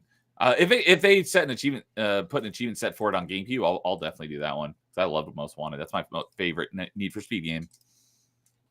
It's best played on original Xbox. Probably 360. I played it on 360, and I thought it was great. So. But yeah, I have not played a single N64 game on Retro Achievements yet. So the first one I will be doing will be Ocarina of Time. How many do I have on that completed on that N64? Let's see here. What are my platforms so far? I've played 18 games, and it's between GameCube, SNES, Game Boy, and NES. I have 9 masteries on N64. Okay. And one I started. So. And that one that I started was from Super Mario 64, having those coin collector achievements being turned into a subset. Yeah, I remember you mentioned And that. those coin collector achievements were the reason why I stopped playing Super Mario 64. I'll be playing that at some point. Oh, that's actually a good question. Which one will we be playing first? Because I want to play Ocarina of Time first, because I now have 3 stacks of that to play. But it depends on, for our Carl and Canadian's game year-long challenge, will I be doing Zelda games first, or will I be doing Mario games first? That will determine whether I play Mario 64 or Ocarina of Time first on Retro Achievements for my first N64 game. Gotcha. But yeah, all of my games, so my 18 Retro Achievement games are between GameCube, SNES, Game Boy, and NES. So all Nintendo stuff, since that was, what I grew Meanwhile, up with. I have 13 different platforms I've played on across. But yeah, I've got you've been doing PS2 this a lot longer. I got PS2, GameCube, SNES, GBA, Game Boy, N64, NES, Game Boy Color, Genesis, PS1, DS, PSP, and Game Gear. You know what's funny? The Game Gear game is the only 2D Sonic I've ever beaten. It's a Game Gear game, not a Genesis game or anything newer. Let's see here. I wish I could see these numbered. See how many I have in each group. It looks like. Oh yeah. Wait, can you share your screen? I'm looking at the games that I'm planning on playing, and N64 is definitely the ones that I have the most. Well, actually, it's probably between 64 and Super Nintendo. Gotcha. It just doesn't. I'd have to go and count them individually because it doesn't have them numbered. Oh, that's what you meant. And just kind of ballparking to see how long the group of Super Nintendo games is versus the group of N64 games. Well, those are easily my longest ones, and then probably GameCube is next, and then Game Boy Advance. I've got a lot of Game Boy Advance games I want to play, so I got plenty of stuff to play. So I'm not in any rush for Wii or Xbox to get support. Although I am looking forward to playing, even though I haven't played Twilight Princess on GameCube yet, which I'm looking forward to. But I'll definitely be looking forward to play that on GameCube and Wii at some point. I think I'm more excited for Switch than Wii or Wii U. I definitely want that, if for nothing else, for Metroid Dread achievements. You know those achievements are going to be crazy. Yeah. But I will definitely play it, absolutely, for sure, at some point. So for me, it's Hyrule Warriors. Oh, all right. I haven't played them, so I don't know. I played a little bit of the Wii U version, but of course the Switch version has all the content, and of course it has the best frame rate. So that makes sense. So, but yeah, last thing here before we wrap up, what we're planning on getting done this month. Like I mentioned, I'll talk about it next month because I did already finish playing it for now. I'm kind of stuck playing these two. You're doing Sigma and Dynasty Warriors. Lord of Shadow 2, I started, and I haven't gotten all the achievements, but I am done playing it for now. And I moved on to something else, but I do plan to go back and get the completion at some point. I just don't know when, but I'll talk about that next month. And then the other game that I just started playing again this week, and I am planning on getting the completion because it doesn't look like it's going to be too bad, is Dishonored 2. So that's what I'm currently playing right now, and we'll see if I'm able to beat it before the end of the month. It really depends on what, if anything, gets announced in a couple days here for leaving Game Pass at the end of March. Because fortunately, none of the games that I wanted to play were announced as leaving Game Pass here in the middle of the month in a couple days. So that's why I was able to focus on others. Although there was one game that I wanted to play, but I was like, I'm not going to bother with playing it, panic playing it. I'll just put on my wish list, and if it goes on a deep enough sale at some point, I'll pick it up. And that was Evil West, because I heard that was actually pretty good. So I was like, you know what? And it's a long enough. It's a longer one, because most of the ones are usually like 15 hours or less, and it was like a 25 to 30 hour completion. So I was like, yeah, I'll pass on it. So I was able to focus on other stuff. So yeah, Lord of Shadow 2, and I'm currently working on Dishonored 2, and as well as Metroid Fusion actually I just beat Metroid Fusion, but I'll talk about that next month. That was at the very end of Metroidvania Monday. This month, last Monday, was beating Metroid Fusion. So this upcoming Monday, I'll be starting Dread. And I'll just be doing I was able to raid you at the very end of that. Of Dread or Fusion? Fusion. Remember, I raided you. Oh, raided. Yes, you did. I thought you said rage. I was like, you raged me? What? Raided. Yes, you popped in with the raids. That was Speaking of, we should probably raid the melees when we're done. Yes, I was just going to on the platforms we can do it on as well. So, But yeah, I will be doing Dread only on Mondays, on Metroidvania Mondays. So I'll be doing that on the here upcoming, but unfortunately no achievements for that. And I'll be continuing to work on Donkey Kong Country. So that's what I am planning on working on for the rest of this month. And it looks like you showed that what you're working on, Dynasty Warriors and Ninja Gaiden Sigma. So yes. Any last thoughts? Nothing other than maybe you should probably get rid of that Twitch person. Yeah. So, but yeah, Melee Madness is going on right now, so that's where I'm headed. I'll be in chat as soon as we're done here. I'll stick around for a little bit, but it's like midnight already for me. Yeah. So, what anything you want to shout out, plug before we say goodnight Just here? my normal streams. I'm going to be continuing Ninja Gaiden Sigma on stream. Actually, no, wait, Saturday? wait. I will be doing it Saturday, but on Monday I will not be because I'm going to a concert. Oh, cool. You want to share what that concert is? Disturbed, Oh. 3 Days Grace, and Seven Dust. Oh, I was looking at that because I was texting my buddy the other day. I'm like, hey, Disturbed's going to be here in May. Do you want to go? And I was looking at the lineup, and the support bands are changing between now and when they come here. And I was like, not that I don't want to see the bands that are here, but I'd rather see. I convinced my dad and my brother to do it this one, but I think my dad wouldn't have done it if he realized it was a Monday. I freaking love. And we still have to drive an hour away from my house to get to it because it's in DC. That's not too bad.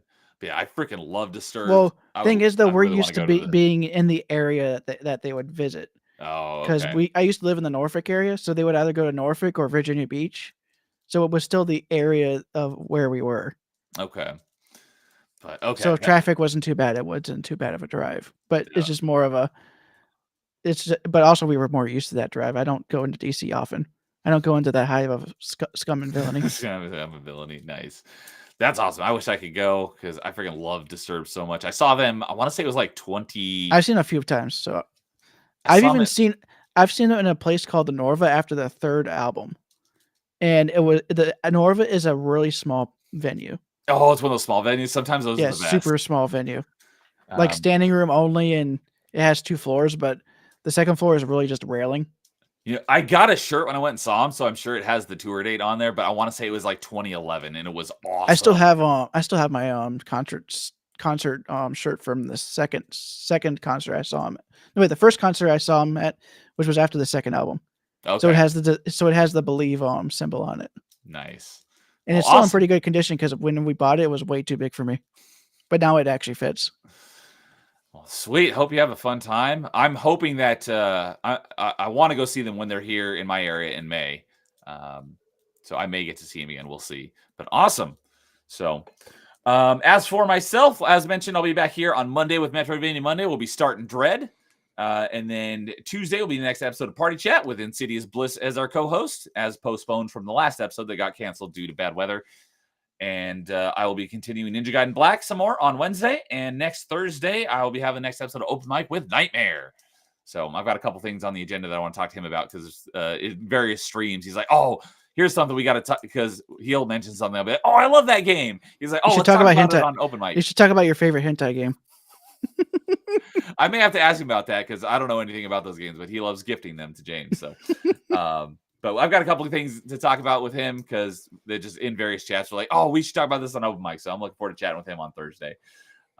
But yeah, so Melee Madness is going on right now. So I'll be hopping over there. Unfortunately, I cannot raid them on YouTube because in order to raid someone, you have to be monetized, and I'm not monetized, which is the stupidest thing ever. You can raid them on Rumble. Yeah, I can't raid on YouTube, but I can raid on Rumble for sure. And I think I can. I don't know what it takes to raid on Twitch. Do you know how to do that? I don't know because I don't even touch Twitch. That's right. You don't do Twitch. So, have you seen the front page? It looks like it's almost as bad as the hub.